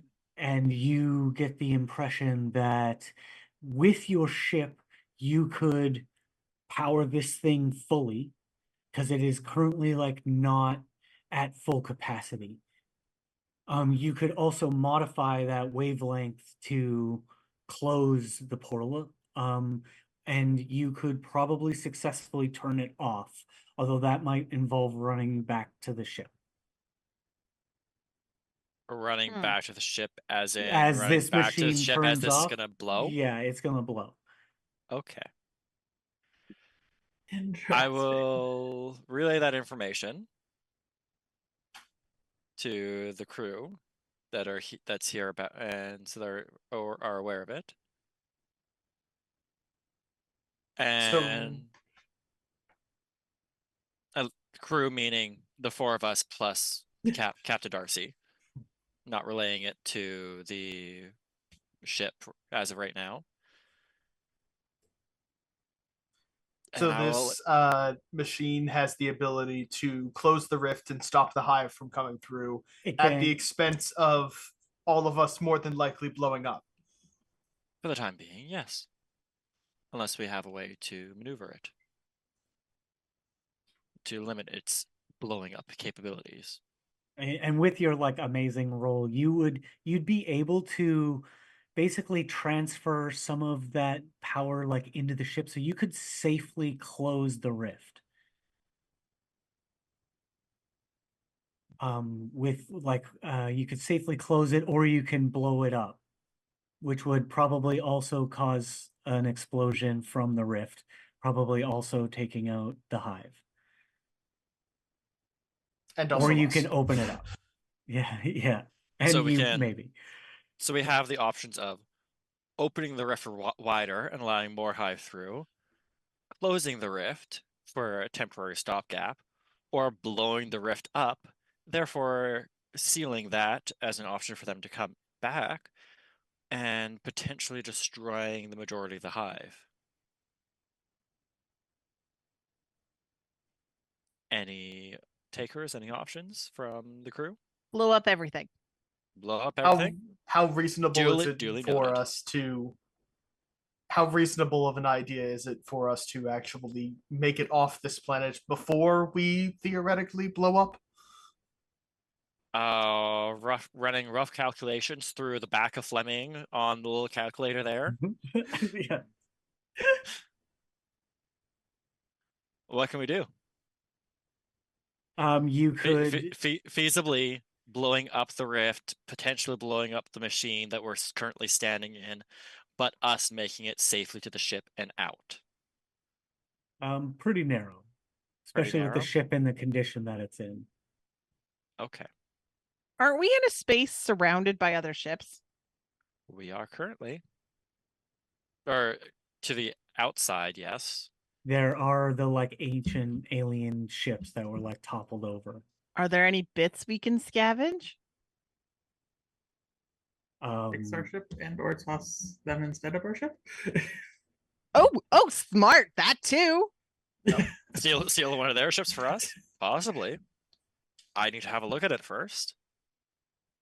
Yeah, with that you could probably access one of the consoles that still seem to be operated and like oddly cared for. As you like approach the machine, you see that are like the consoles that surround the base of it are still like flickering with like power and life, and you see the machine itself is like relatively free of like detritus and like growth from the like local vegetation. I love Somebody you for using the is, word like, detritus. caring and operating.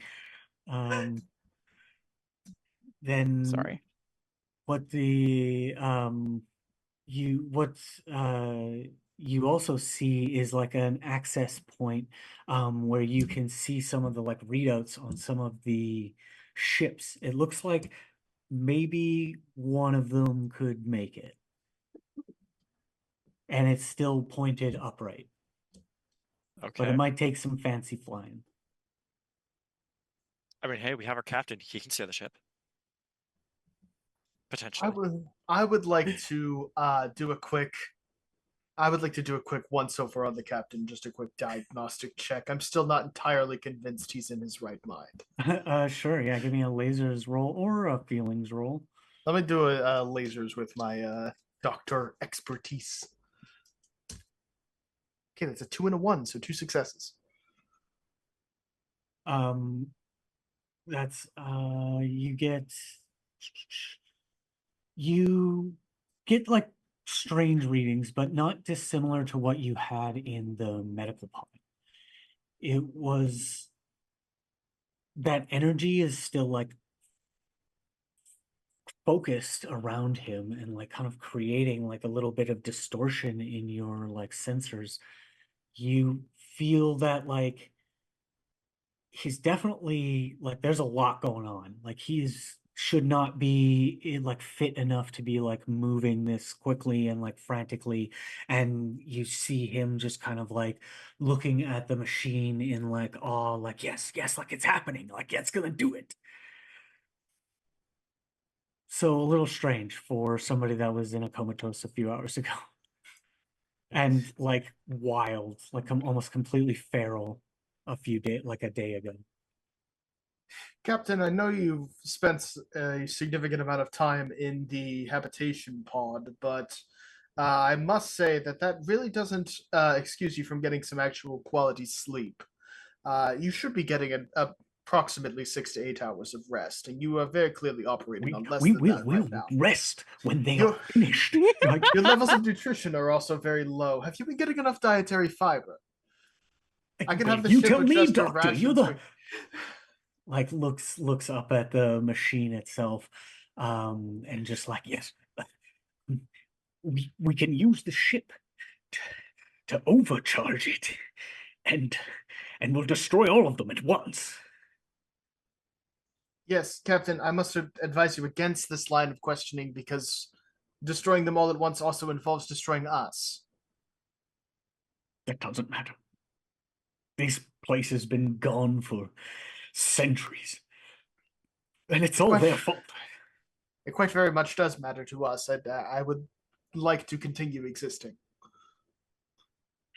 And I would like my shipmates to continue existing. It is my primary function.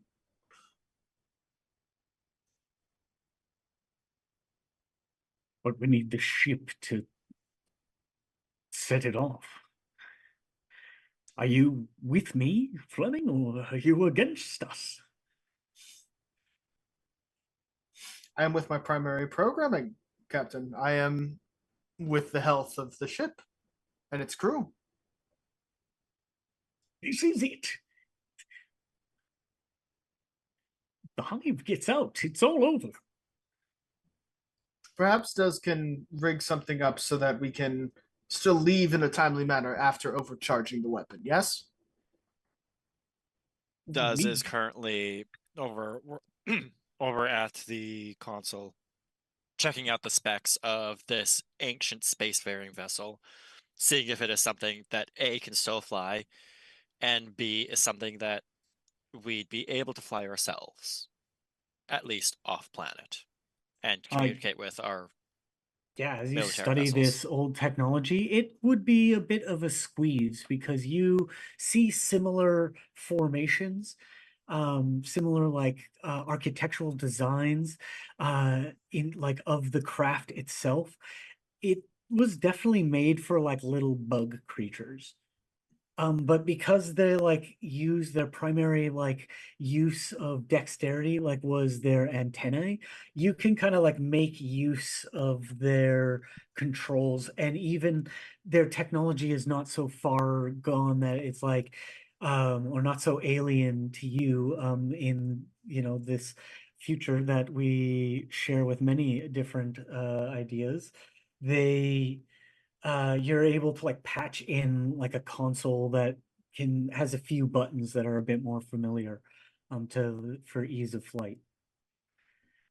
And you see that there's like a little bit of foliage just kind of like grown in around it. If you have a way to break that off, you increase the chances of a successful launch. I will turn to Thelm, our explorer, and ask for machete. I'm sure I have that. A small lightsaber or whatever we are using in our sci-fi fantasy here to chop away some wood. Laser cutter. Laser cutter. No copyright. Thank you. Yeah. Dig through bag. This might work, and we'll pull out some sort of like it's like that. It was a Tumblr post a long time ago. It was like a knife that heated up, so it was like spread butter, but it just heats up, so you can just like slice through. Yeah, it's like as seen on TV. It's a specimen cutter. Yeah. 100%. This might work. If you want to use it, or I could probably use it. I don't want to have it. I'm just kind of like hand it towards you and say, see if you take it or not. I will reach out and knowing the rough schematics of the ship and roughly how it flies, I will walk around the ship if we're there, just kind of cutting away, snipping away the most problematic ones to make flight easier, should we be taking this ancient spacefaring vessel. Amazing. And you do that with relative ease as you have this great tool, and it like works really good for like 5 or 6 seconds and then like really drops off, you know, like there's a better version of this item out there, but like it's getting the job done. It's way easier than an axe. Like screw that. Like you know, it does melt the butter when you cut through it, but it's hard to spread melted butter, so I don't know why you need that. Not. It's just a little joke. All right, I'm gonna be quiet now.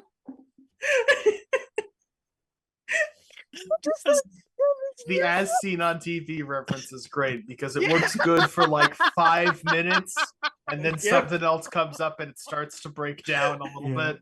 Yep. Yeah, as an engineer, you shudder slightly as you're just kind of like, oh my god, like. Can I root around in my toolbox, toolkit, whatever I have, and like amplify the power with like a battery pack You're or like, something? well, this thing is Better ruined battery on it. afterwards, but it's gonna work for me. Like It's going to work. yeah. I am going to amp up the power, and I will set fire to this forest with this little knife. Yeah, slashing away in a flaming fury. Film, you watch on as does some great work. You hear a like small like almost like a whimper, and like a twig snap behind you, and then somebody like stop because they heard this twig snap too, and you like feel a presence behind you like 10 feet. Y'all think we have company, and we'll spin around. And as you Lizard do, you see a disheveled human man with like this like crazy long gray beard, like patchy long hair, this like wild look in his fiery eyes. He's like reaching for a weapon at his side, and kind of like fumbling with this like tattered and like clearly like remade holster, pulls out a gun and kind of just like, what are you doing? Why are you here? Are you real? Are we real? As real as I understand. Who are you? Ship landed. Issues with the hive. You're here to open it? You brought the power to open it? They said that you would come. Are we gonna play along with this? I think so. Who's they? Oh, I'd like Them. Does is too busy cutting trees, cutting shrubberies. You're the second one to say they. Our captain's been saying they too. Who's your captain? Would you like to meet our captain? This is like that trains the gun on you. Captain Nosta? She's here? No. Let's go join the others. It's okay, your friend can cut free my ship. I'm getting out of here. Let's go join the others. Let's go meet your captain. What are they doing? Yeah, What are you doing? You're gonna try and... He's standing right there. And you're not here to stop it, are you? Are you? To stop. What would you want to happen? Do you want it stopped? No, we need to open it so they can go through. You want the hive to come through? No, they have to go home. That's where they belong. They came through. It didn't seem obvious when we got here, but it's really obvious now. I figured it all out. I would love you to come meet our doctor, actually. Let's start with meeting the doctor, and then we can meet the captain. There's more of you? How And many we'll- more? How many more? What are you doing? Are you trying to stop it? Who are you? And we the gun don't. trains on Miss Baker. You, what are you, some kind of doctor? No. What is? No, that's not the doctor. This is Fleming. Help, please. Help, please. Help. Yeah, It appears okay, you are. let's go. It appears you are experiencing some form of psychological distress. Would you like help? Damn it! Who let the robot talk? Psychological distress. Are you real? And like goes to like touch one of you. And then like trains the gun like immediately on Captain Darcy. And Captain Darcy's just like, oh shit. Somebody help me. And just like, you're with him. You're with it. They're here to stop it, aren't they? They want to kill them, don't they? Who sent you? It was Nasta. Sent you here to stop it. Now I know. Sir, I believe you're not. I believe you haven't gotten the required amount of sleep in order to maintain your disposition as a healthy adult. Let me fix that. And I set my sleeves to stun, and I blast him. Amazing. Use a lasers. Use a lasers to use your laser. Use the lasers to use my laser. I'm only thinking like tranquilizer darts, sleep aid, something. You're We've just like, got shoot we've it. got stun lasers. We got it. It's fine. I got a 4. We're good. Nice. Yeah, with that, he just like and like turns to you frantically, and as he does, take the gun off of Captain Darcy for that split second, you just, like RoboCop style, just and he just yeah. No, don't listen. He's a liar, and he falls over. And you see Captain Darcy step forward, like, thank you, Fleming. I was worried about whose side you were on. Now we can destroy it. Let's go. Let's go. Hurry up.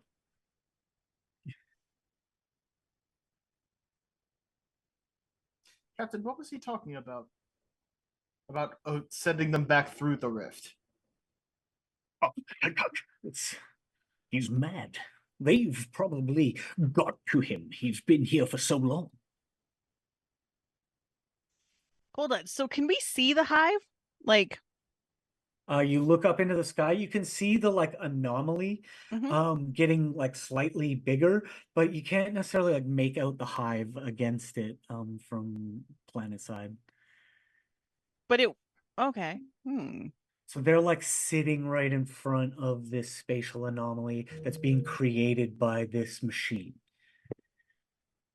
So our captain wants to blow it up and get rid of the rift.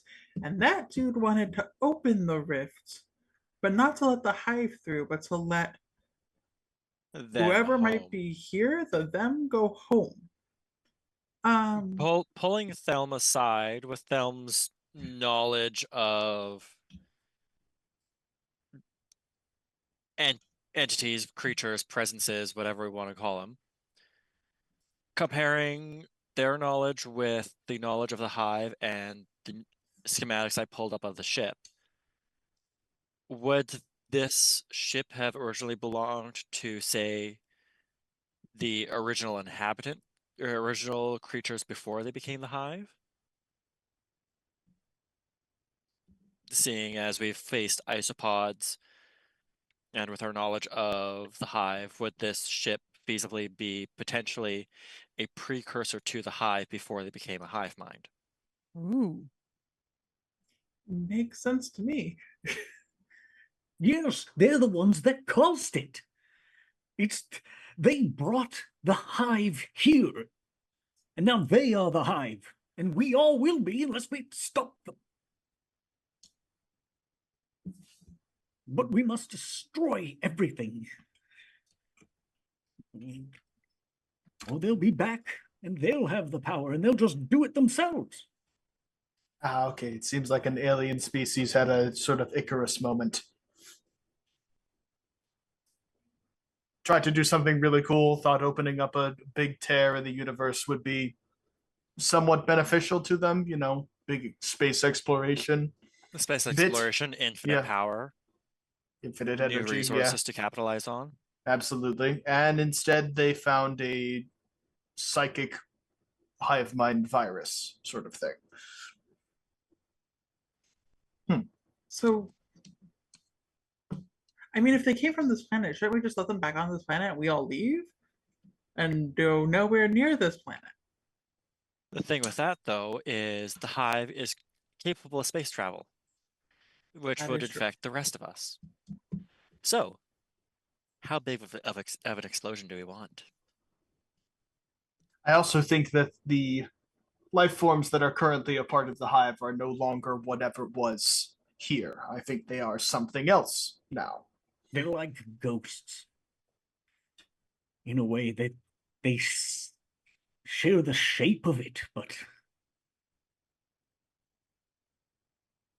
that something else told me. Sorry, it's just there's a voice and it's speaking, but you can't hear it, so I understand. Yes, okay. If you want, I can, and like puts his hands out, share with you the psychic link.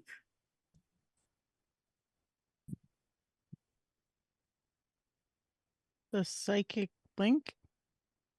Yes, Captain, the one whatever between is- me and something else. We now. You can. Would it make the most sense for our doctor to do it Mm-hmm.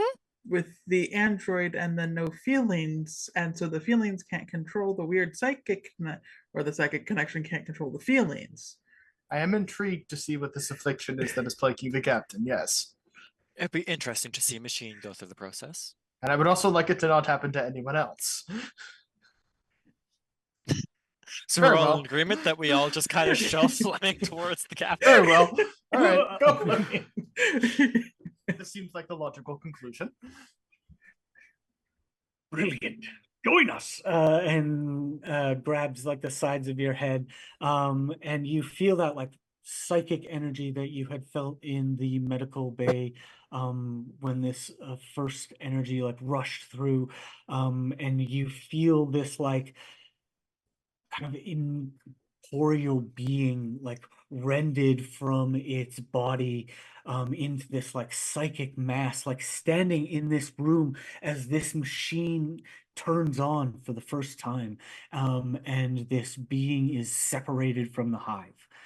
But it is no longer in like a physical form, and as it's like shunted out, it finds the nearest person that was in this room, a general of the army that was fighting the hive when they discovered this machine and turned it on.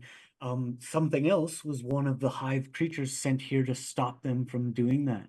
And when it turned on, it opened up the rift, and all of the hive came like flooding towards this space. You see Captain Darcy growing up, kind of like spattered in there, falling out of a tree, and like, oh, that sucks. As he, I guess he always sounded like that. You see the like flashes of his life leading up to that moment. You see the moment that the something else like connected with him in desperation to like set this machine off before they come back.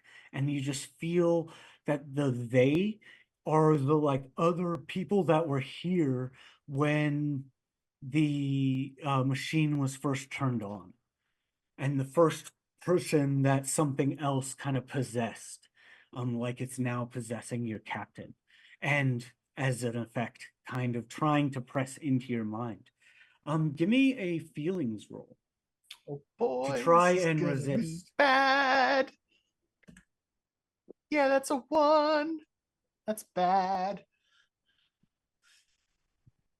Damn. We Well, also perfect got timing from this. Alex V, $25 for Boom. a complication. You feel the need to destroy the hive more than anything you've ever felt. Like you Is it overriding his and programming? your android form are so much stronger than Captain Darcy, so much more resilient, so much more clever. You can set this machine off with such force that it will like ripple through the next like 2 systems, destroying any and all hive throughout the galaxy. And a deep desire to convince your crewmates to help you achieve this goal. Ooh. Okay, so I'm confident that now, with the guidance of something else, that I could do it so well that I could end the hive for good. Yeah. All right. Well, And destroy this weapon and likely this planet with it. well then, seems like only one thing I can do. I would like you to rig the weapon to explode the rift and give me And the soul detonator. how big of an explosion are we talking about? How big can you make it? How big can I make this explosion? Well, you can definitely draw some of the energy from the like dimensional rift that's forming in the sky above. So if you like reverse the polarity of those ionic plasma beams, We got to reverse you the polarity in here. yeah, Okay. yeah, you got it. They you'll be able to like create like a much larger explosion that's basically originating at the weapon itself. The weapon, which is what we're currently standing Yeah, the beside machine, on this planet. the trimensional anchor. Okay. So rig it Yeah, give me a back to our science ship roll. and go. Well, you'll need the ship to do so. We need But our you- ship to power the device. To power Hmm. the explosion, yeah. One way or We the To other. get all the have ensigns we off the ship. have our alternate ship, which could at least get us off the planet. We're not sure about anywhere past that. And we also don't know if we can fit our entire crew on the ship. We haven't quite asked that much yet. Yeah. Or if it's just Yeah, the it'll be 5 tight, of us but you'll and be leaving able all to the get off. ensigns behind. Prefer not to do that. No, we're I'm not getting leaving the great ensigns stories behind. from them. Okay. So we will go back to the ship, and along the way, I'll start jerry-rigging different cords, hooking our ship up to the main machine to start siphoning power. I will leave Thelm and Miss Baker to organize the ensigns and any necessities off the main ship, off of our ship, onto the smaller ship. And I will talk to Fleming, who is currently, who's currently our acting captain, that the Armada knows, to let them know that we have found a solution. We are going forth with the solution, and that we may need pickup. Yes, make sure to bring the ship's distress beacon with you to make sure that they can find out where you are. Very well. Mm-hmm. Can I just like detach the SOS beacon from underneath the main console and carry it to the new ship as well? Yeah, totally. Okay. With all this, one for base roll, one for engineer. Do I still have a prepared die, or was that used previously? No, I'd say you do because you're using your equipment to make the connection. Okay. That's Let's a get. 2, 3, and a 4. So that's a laser and revealing mixed in there with 3 success. Yes. Oh my goodness. Is it that jelly die again? Because it's all It's the magic of the jelly die. It is the little jelly Magic die. of the jelly. Isn't that little loaded jelly die? We don't care. We love you. amazing. Yeah, you're able to So how big of an explosion can I rig?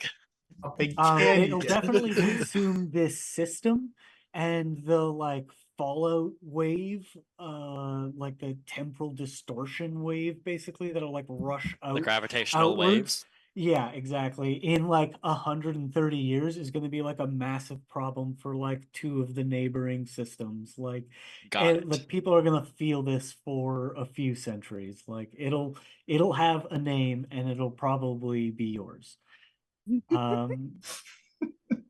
As you Not in a good way. perform like a like this is the frontier. There's not a lot out here. Like nobody's gonna get hurt. The like as you like wire it together and see like the way that their like alien technology function and the way that they treated energy, almost like revered it, was creating like a very like beautiful structure of like function as you like open up their technology. And like as an engineer you start to see how their like mindset as a culture would have led to like dimensional rifts and like And it's dimensional less travel. space travel and like thrust and warp engines and dimensional travel, because like how energy works was just so rooted in how they lived and like how they built and what led to their eventual downfall.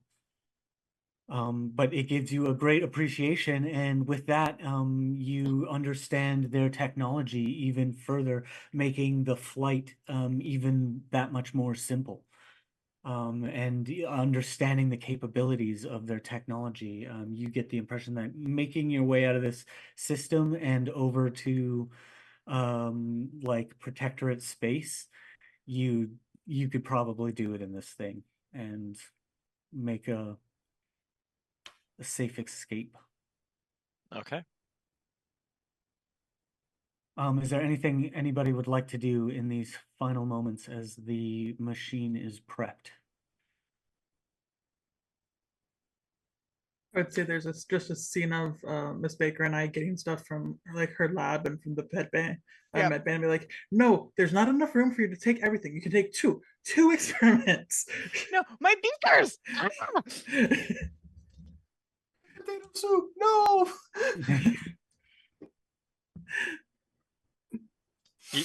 Miss Baker goes to use the potato soup mixture combobulation.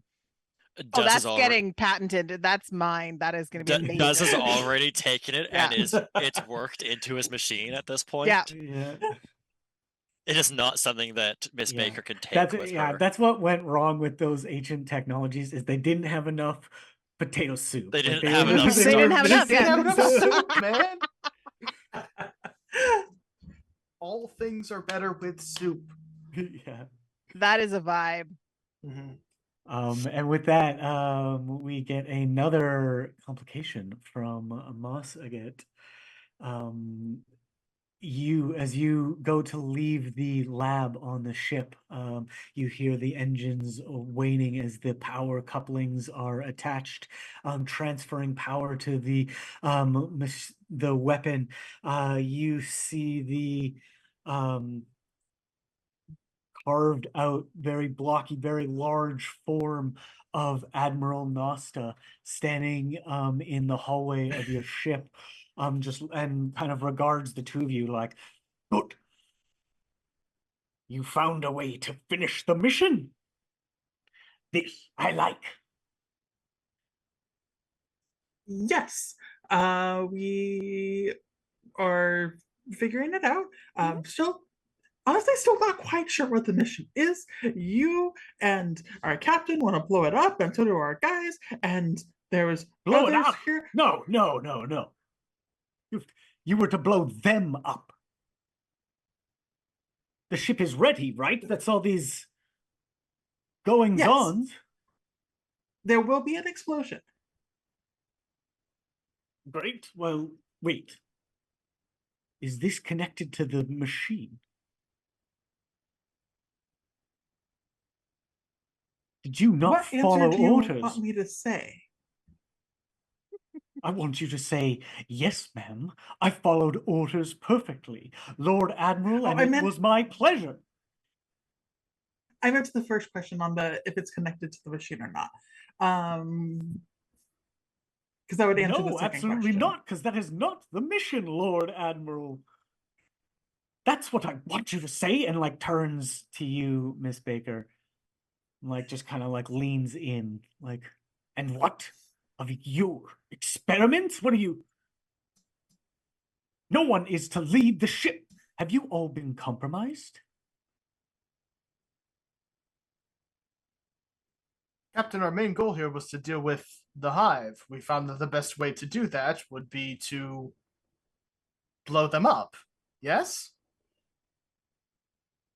Yes, that Well, thing yes, said. but we must keep the weapon intact. I thought you Why? What is suggested this to weapon? blow them up with the weapon. Well, yes, but you can. And like kind of looks, you see this like recognition, like this is way too much. Like this is, the ship isn't going to be able to take off as a torpedo. You did not follow orders. We You are followed traitors orders all ish. alike. What was that? We What did followed you- orders We ish followed the orders that protected us. and made sense.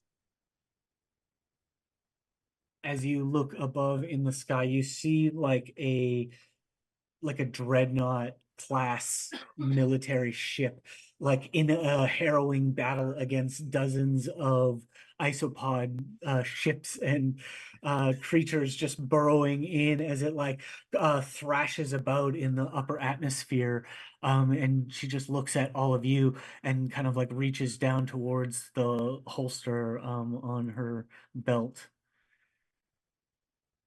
Just like, are you traitors or are you with the Protectorate? Don't be foolish.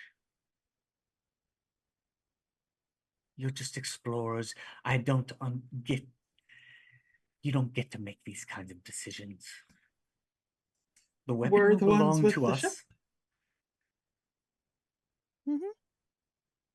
Your ship's there, and maybe won't be there for much longer. We have this ship. I think we get to make the orders.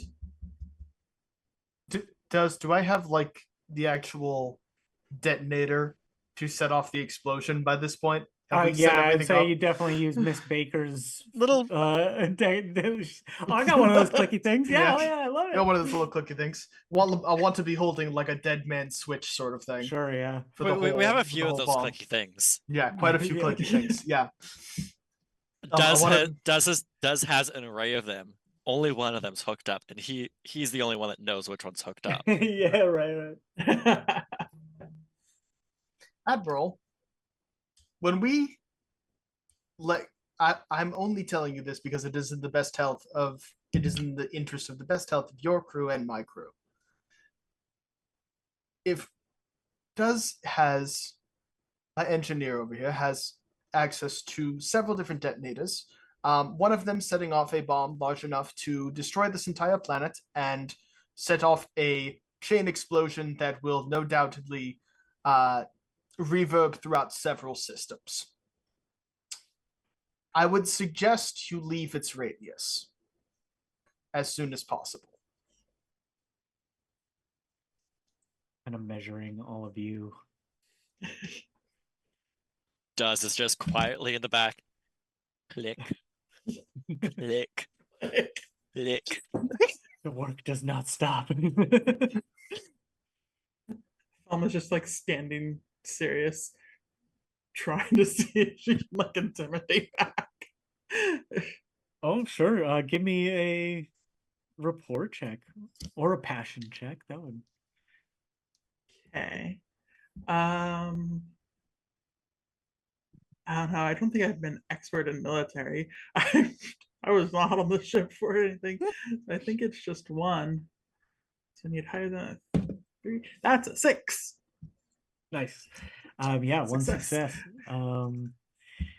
With that, you just see that like hand on the weapon just kind of stay as you just kind of eye her down, like realizing that you're not going to back down. Like you meant what you said. You give the orders here. And she kind of looks up at the like harrowing battle overhead, and kind of like looks at all of you and takes a step back and just kind of like, don't do anything too rash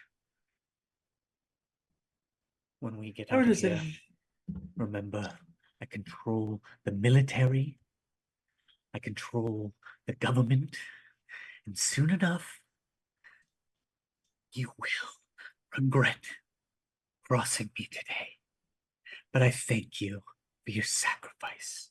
And she about faces and goes up, like as she like takes like 4 or 5 steps, you just see like 2 like black ops soldiers, like the cloaking just drop like and they like turn and follow her as she like you get goes back to her shuttle a little bit browbeaten, but at least the hive are gone, and that's really what she wanted in the end.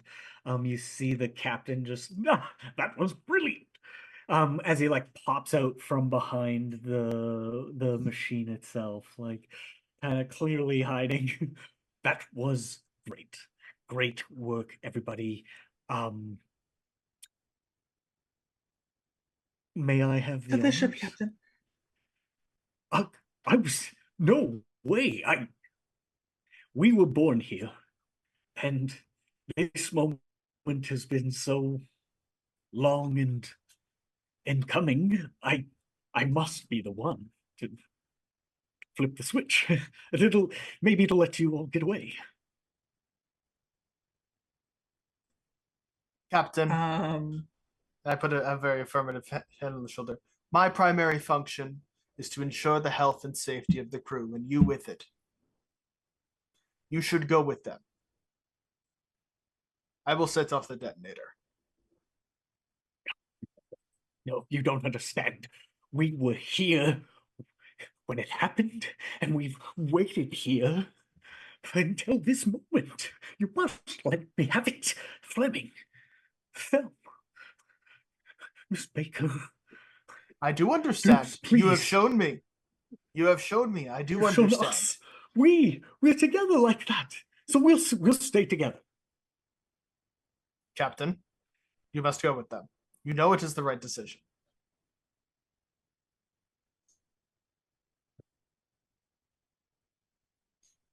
All right. Enjoy it though for me. I know it's not a good thing, but we didn't deserve this kind of notion soul of the ruins on the planet. I'm just curious is all. You understand. I won't enjoy it, but something else will. And you see Captain Darcy kind of like frump his way away. The something else that is a part of him now, kind of missing out a little bit, but you also share that. In front of Duz is 4 controllers, because Fleming picked one up. Duz will hand one to Miss Baker, one to Thelm, one to the captain, and he'll hold on to the last one. They all look identical to the one that Fleming was holding earlier, threatening with. Oh. Now, as you all are aware, with our previous encounter with Nosta and her communication, our ship has a enhanced receiver.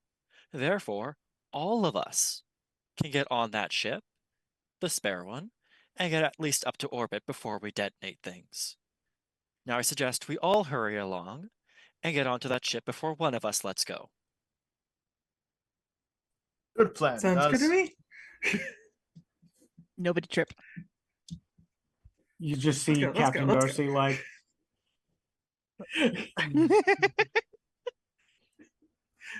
If it was I hold his possible, hand to make sure he Just doesn't one press of a us? button. Oh, yeah.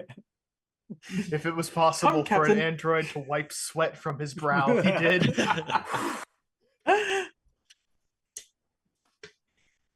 You take one last look at the grounds, the machine kind of pulsing in the center.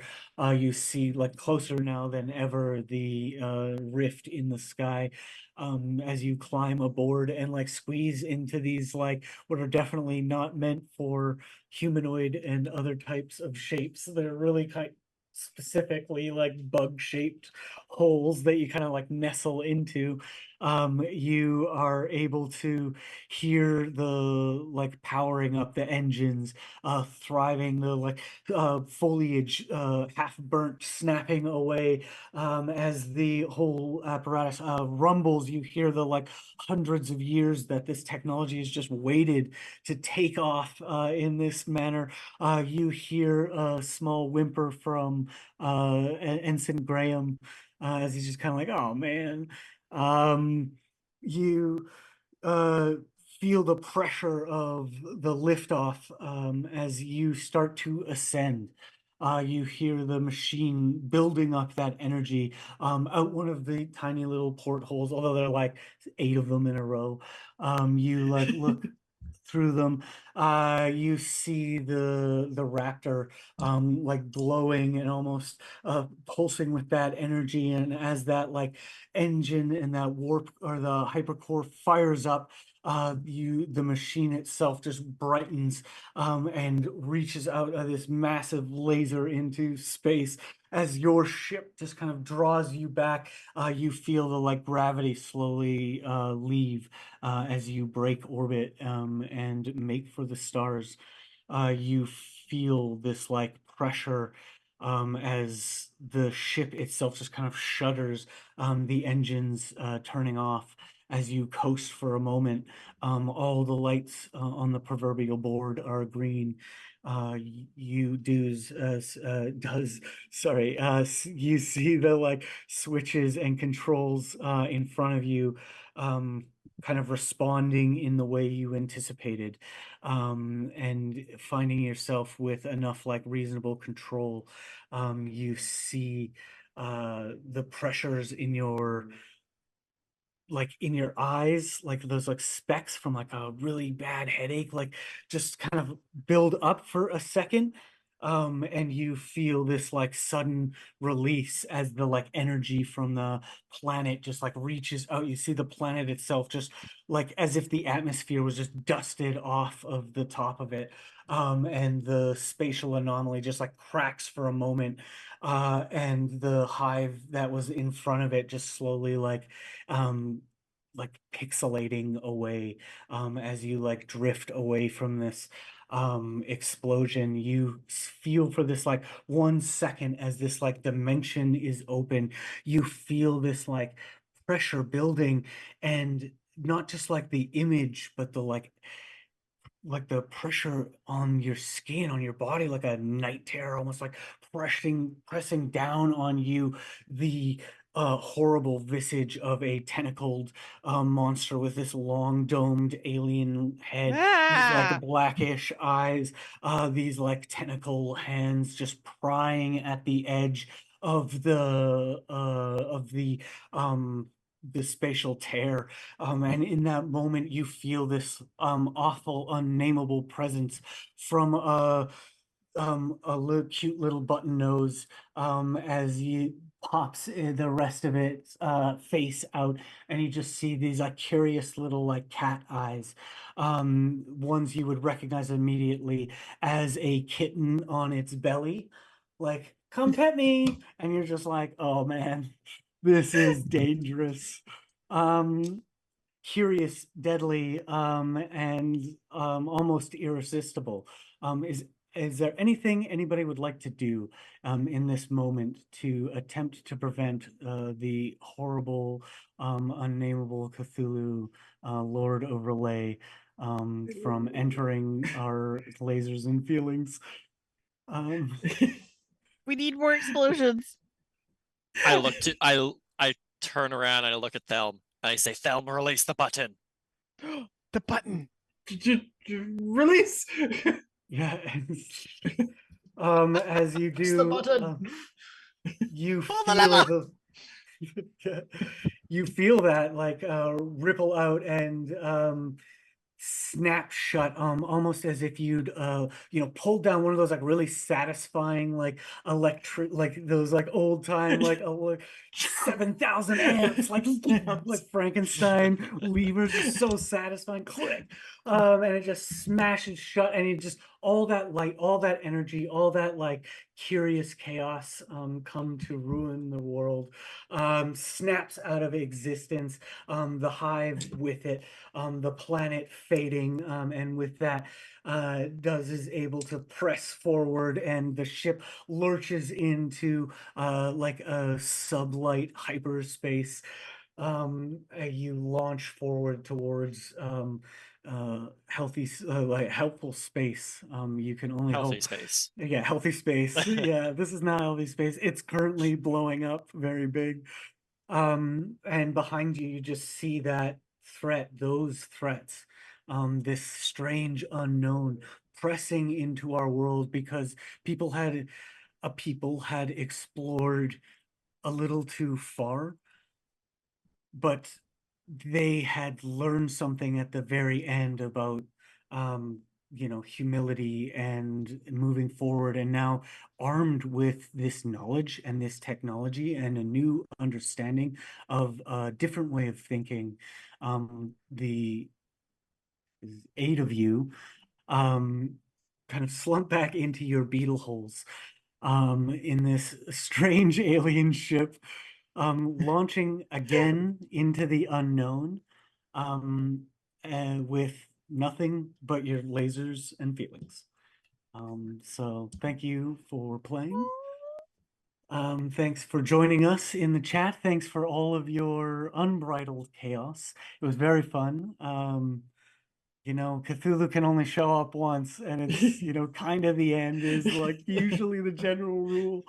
So Makes sense. thanks for your patience. Thank you very much for your donations. Thanks for contributing to such an awesome cause that is so near and dear to us and so many others out there. So keep the support coming all weekend. You'll find us here. You'll find us all over the place. We'll kick it back to Blair, and Apparently, thank we you, still have Blair. an hour. Do we have any more we want to do? Oh no, I had that great idea. I don't know how you top. I don't know how you top Cthulhu, man. Yeah. Fair enough. I would love to, but so we can hang out. Let's hang out and talk about the game. Let's talk about We lasers and could, feelings. yeah. Vibe. Let's chill for a bit. Yeah. So thanks for watching the game. Stick around for right now. Hi, welcome back. Yeah. Hey Blair, it looks like you have the wrong name up on screen there. You're now Andrea.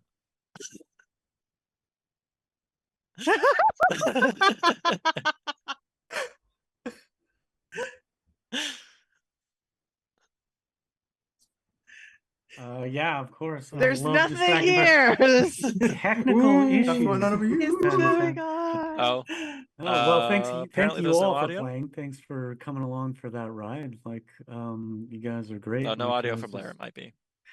We don't need so- Blair. Who needs Blair? What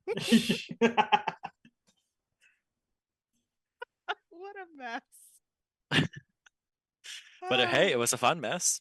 I love it. I assume There we go. this is such a fun. Did we really just go through almost 3 hours? Like, did anyone just not? Keep track of time.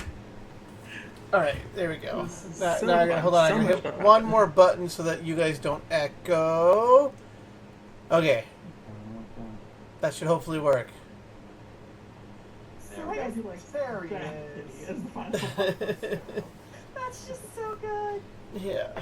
I mean, that culminates, I gotta be honest, like one of the first times I've ever finished early, like ever.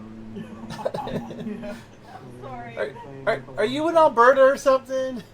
I'm in BC, even better for me. Oh, okay. Okay. Crazy. Yeah. All right. It's still sunny for me, I'm a What? Oh, jeez. How Well, anybody have any questions about this system, this game? Anything about? I love this system. I love that it's one page. Oh. Just magic. Is that the character sheet, or is that the rules? I do have the rules because MVP right here. Oh yeah, I'm like Little jelly boy. The MVP is the Jelly Boy dice. the Jelly Boy. Well, I know there's some You echo. can get one in the auction. I believe there's two there. What's that? Yes, there are two. There's There a are two rainbow jelly one boys? and one made of ice. Nice. They're the big jelly boys, so Yeah, Yeah. the big They're bigger than this guy. There's one layered Jelly Boy that's got like 6 different colored layers in it. It's really cool, especially when you shine the sun through it. And then there's another one. It's a clear, but it's got different colored dice in it. Yep. So yeah, they're both really cool. So All of the Jelly Boy dice that you get from the auction will perform exactly as advertised in the student. Yeah. You will get crits with all of them all of the time. Everybody And needs they're dice. only D6. hold on, claims from our players are not substantiated and therefore not a warranty by any means. This is definitely legally binding. Boss says the players are quiet. Oh, we're fighting. They are quiet, but I mean, there's only like it's the setup's not designed for this exactly. They're gonna talk louder. Goodbye messages. Do we have to do this so long? Farewell. La, la, la, la, la. Saying There you goodnight. go. You're a vibe. I want to keep you. I like you all. I mean, hey, it was fun. Yeah, this So was much so fun. I love this little one-page TTRPG. It's so fun. Yeah, if anyone in the chat is looking for like the rules that Lily had like showed up there, you can literally just Google it. It's one page in a PDF document. It is so very easy to just pick up and play with a group of friends. It's so It's good. So much fun. It is You the can do it all ideal in one little session, from TTRPG. making Yeah. characters to end of. Yeah. So much fun. It's so much easier than the Star Trek TTRPG, which hurts Yeah. my brain. Yeah, you much. need a cheat sheet for that one. That one's. I have pretty a intense. binder. I have it's printed out in a big book. Yeah. Oh my goodness. Yeah. I mean, I am a huge sucker for 2D20 like Modiphius's system. I just love it so much for, I don't know, it's just like a little bit different, and I don't know, like I just find it really good for telling stories. I like the Dune one too. It's like really intense. But one page is definitely a lot easier. See, the on Dune one, brains. all I think about is how thick the Dune book is Oh my and God, how it's only gotten long the thicker. movies are. Yeah. So And the I'm like, book, if you yeah. want to play that TTRPG, you need to be ready. It's like Monopoly Yes. level gaming. Mhm. I burped, excuse me. Yeah, it's definitely got a homework required list. Because you'll enjoy it more for sure if you're deeper in the world. Seems like a very solid time commitment, just every single part of Dune. And that's my Mhm. biggest barrier to it, honestly.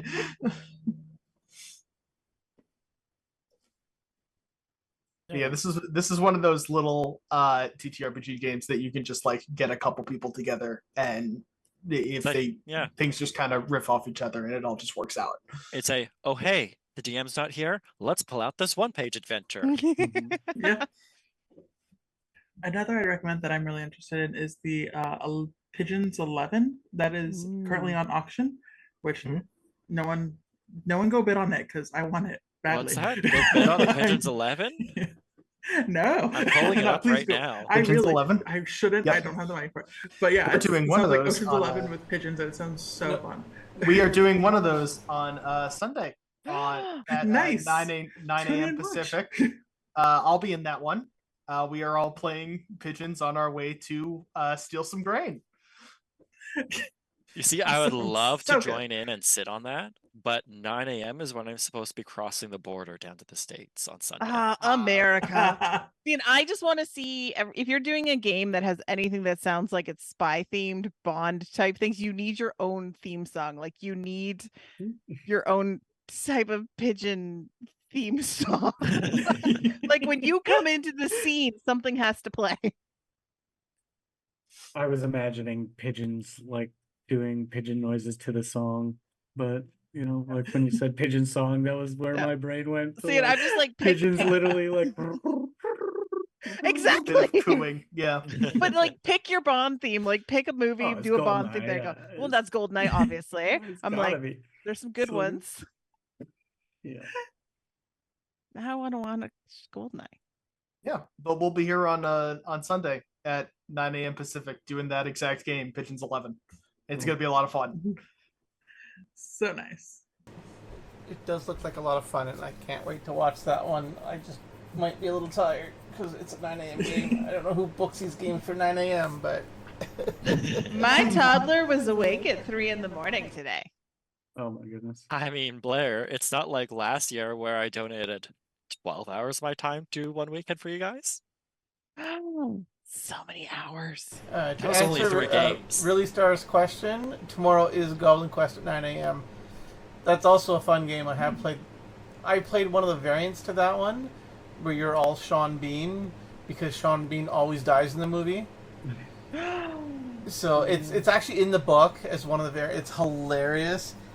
And if you're playing the Sean Bean variant, you get to pre-roll how you're each, because you start with 5 goblins or 5 Sean Beans in the game, and you do one at a time, and as one dies, the next scene, the next one comes in.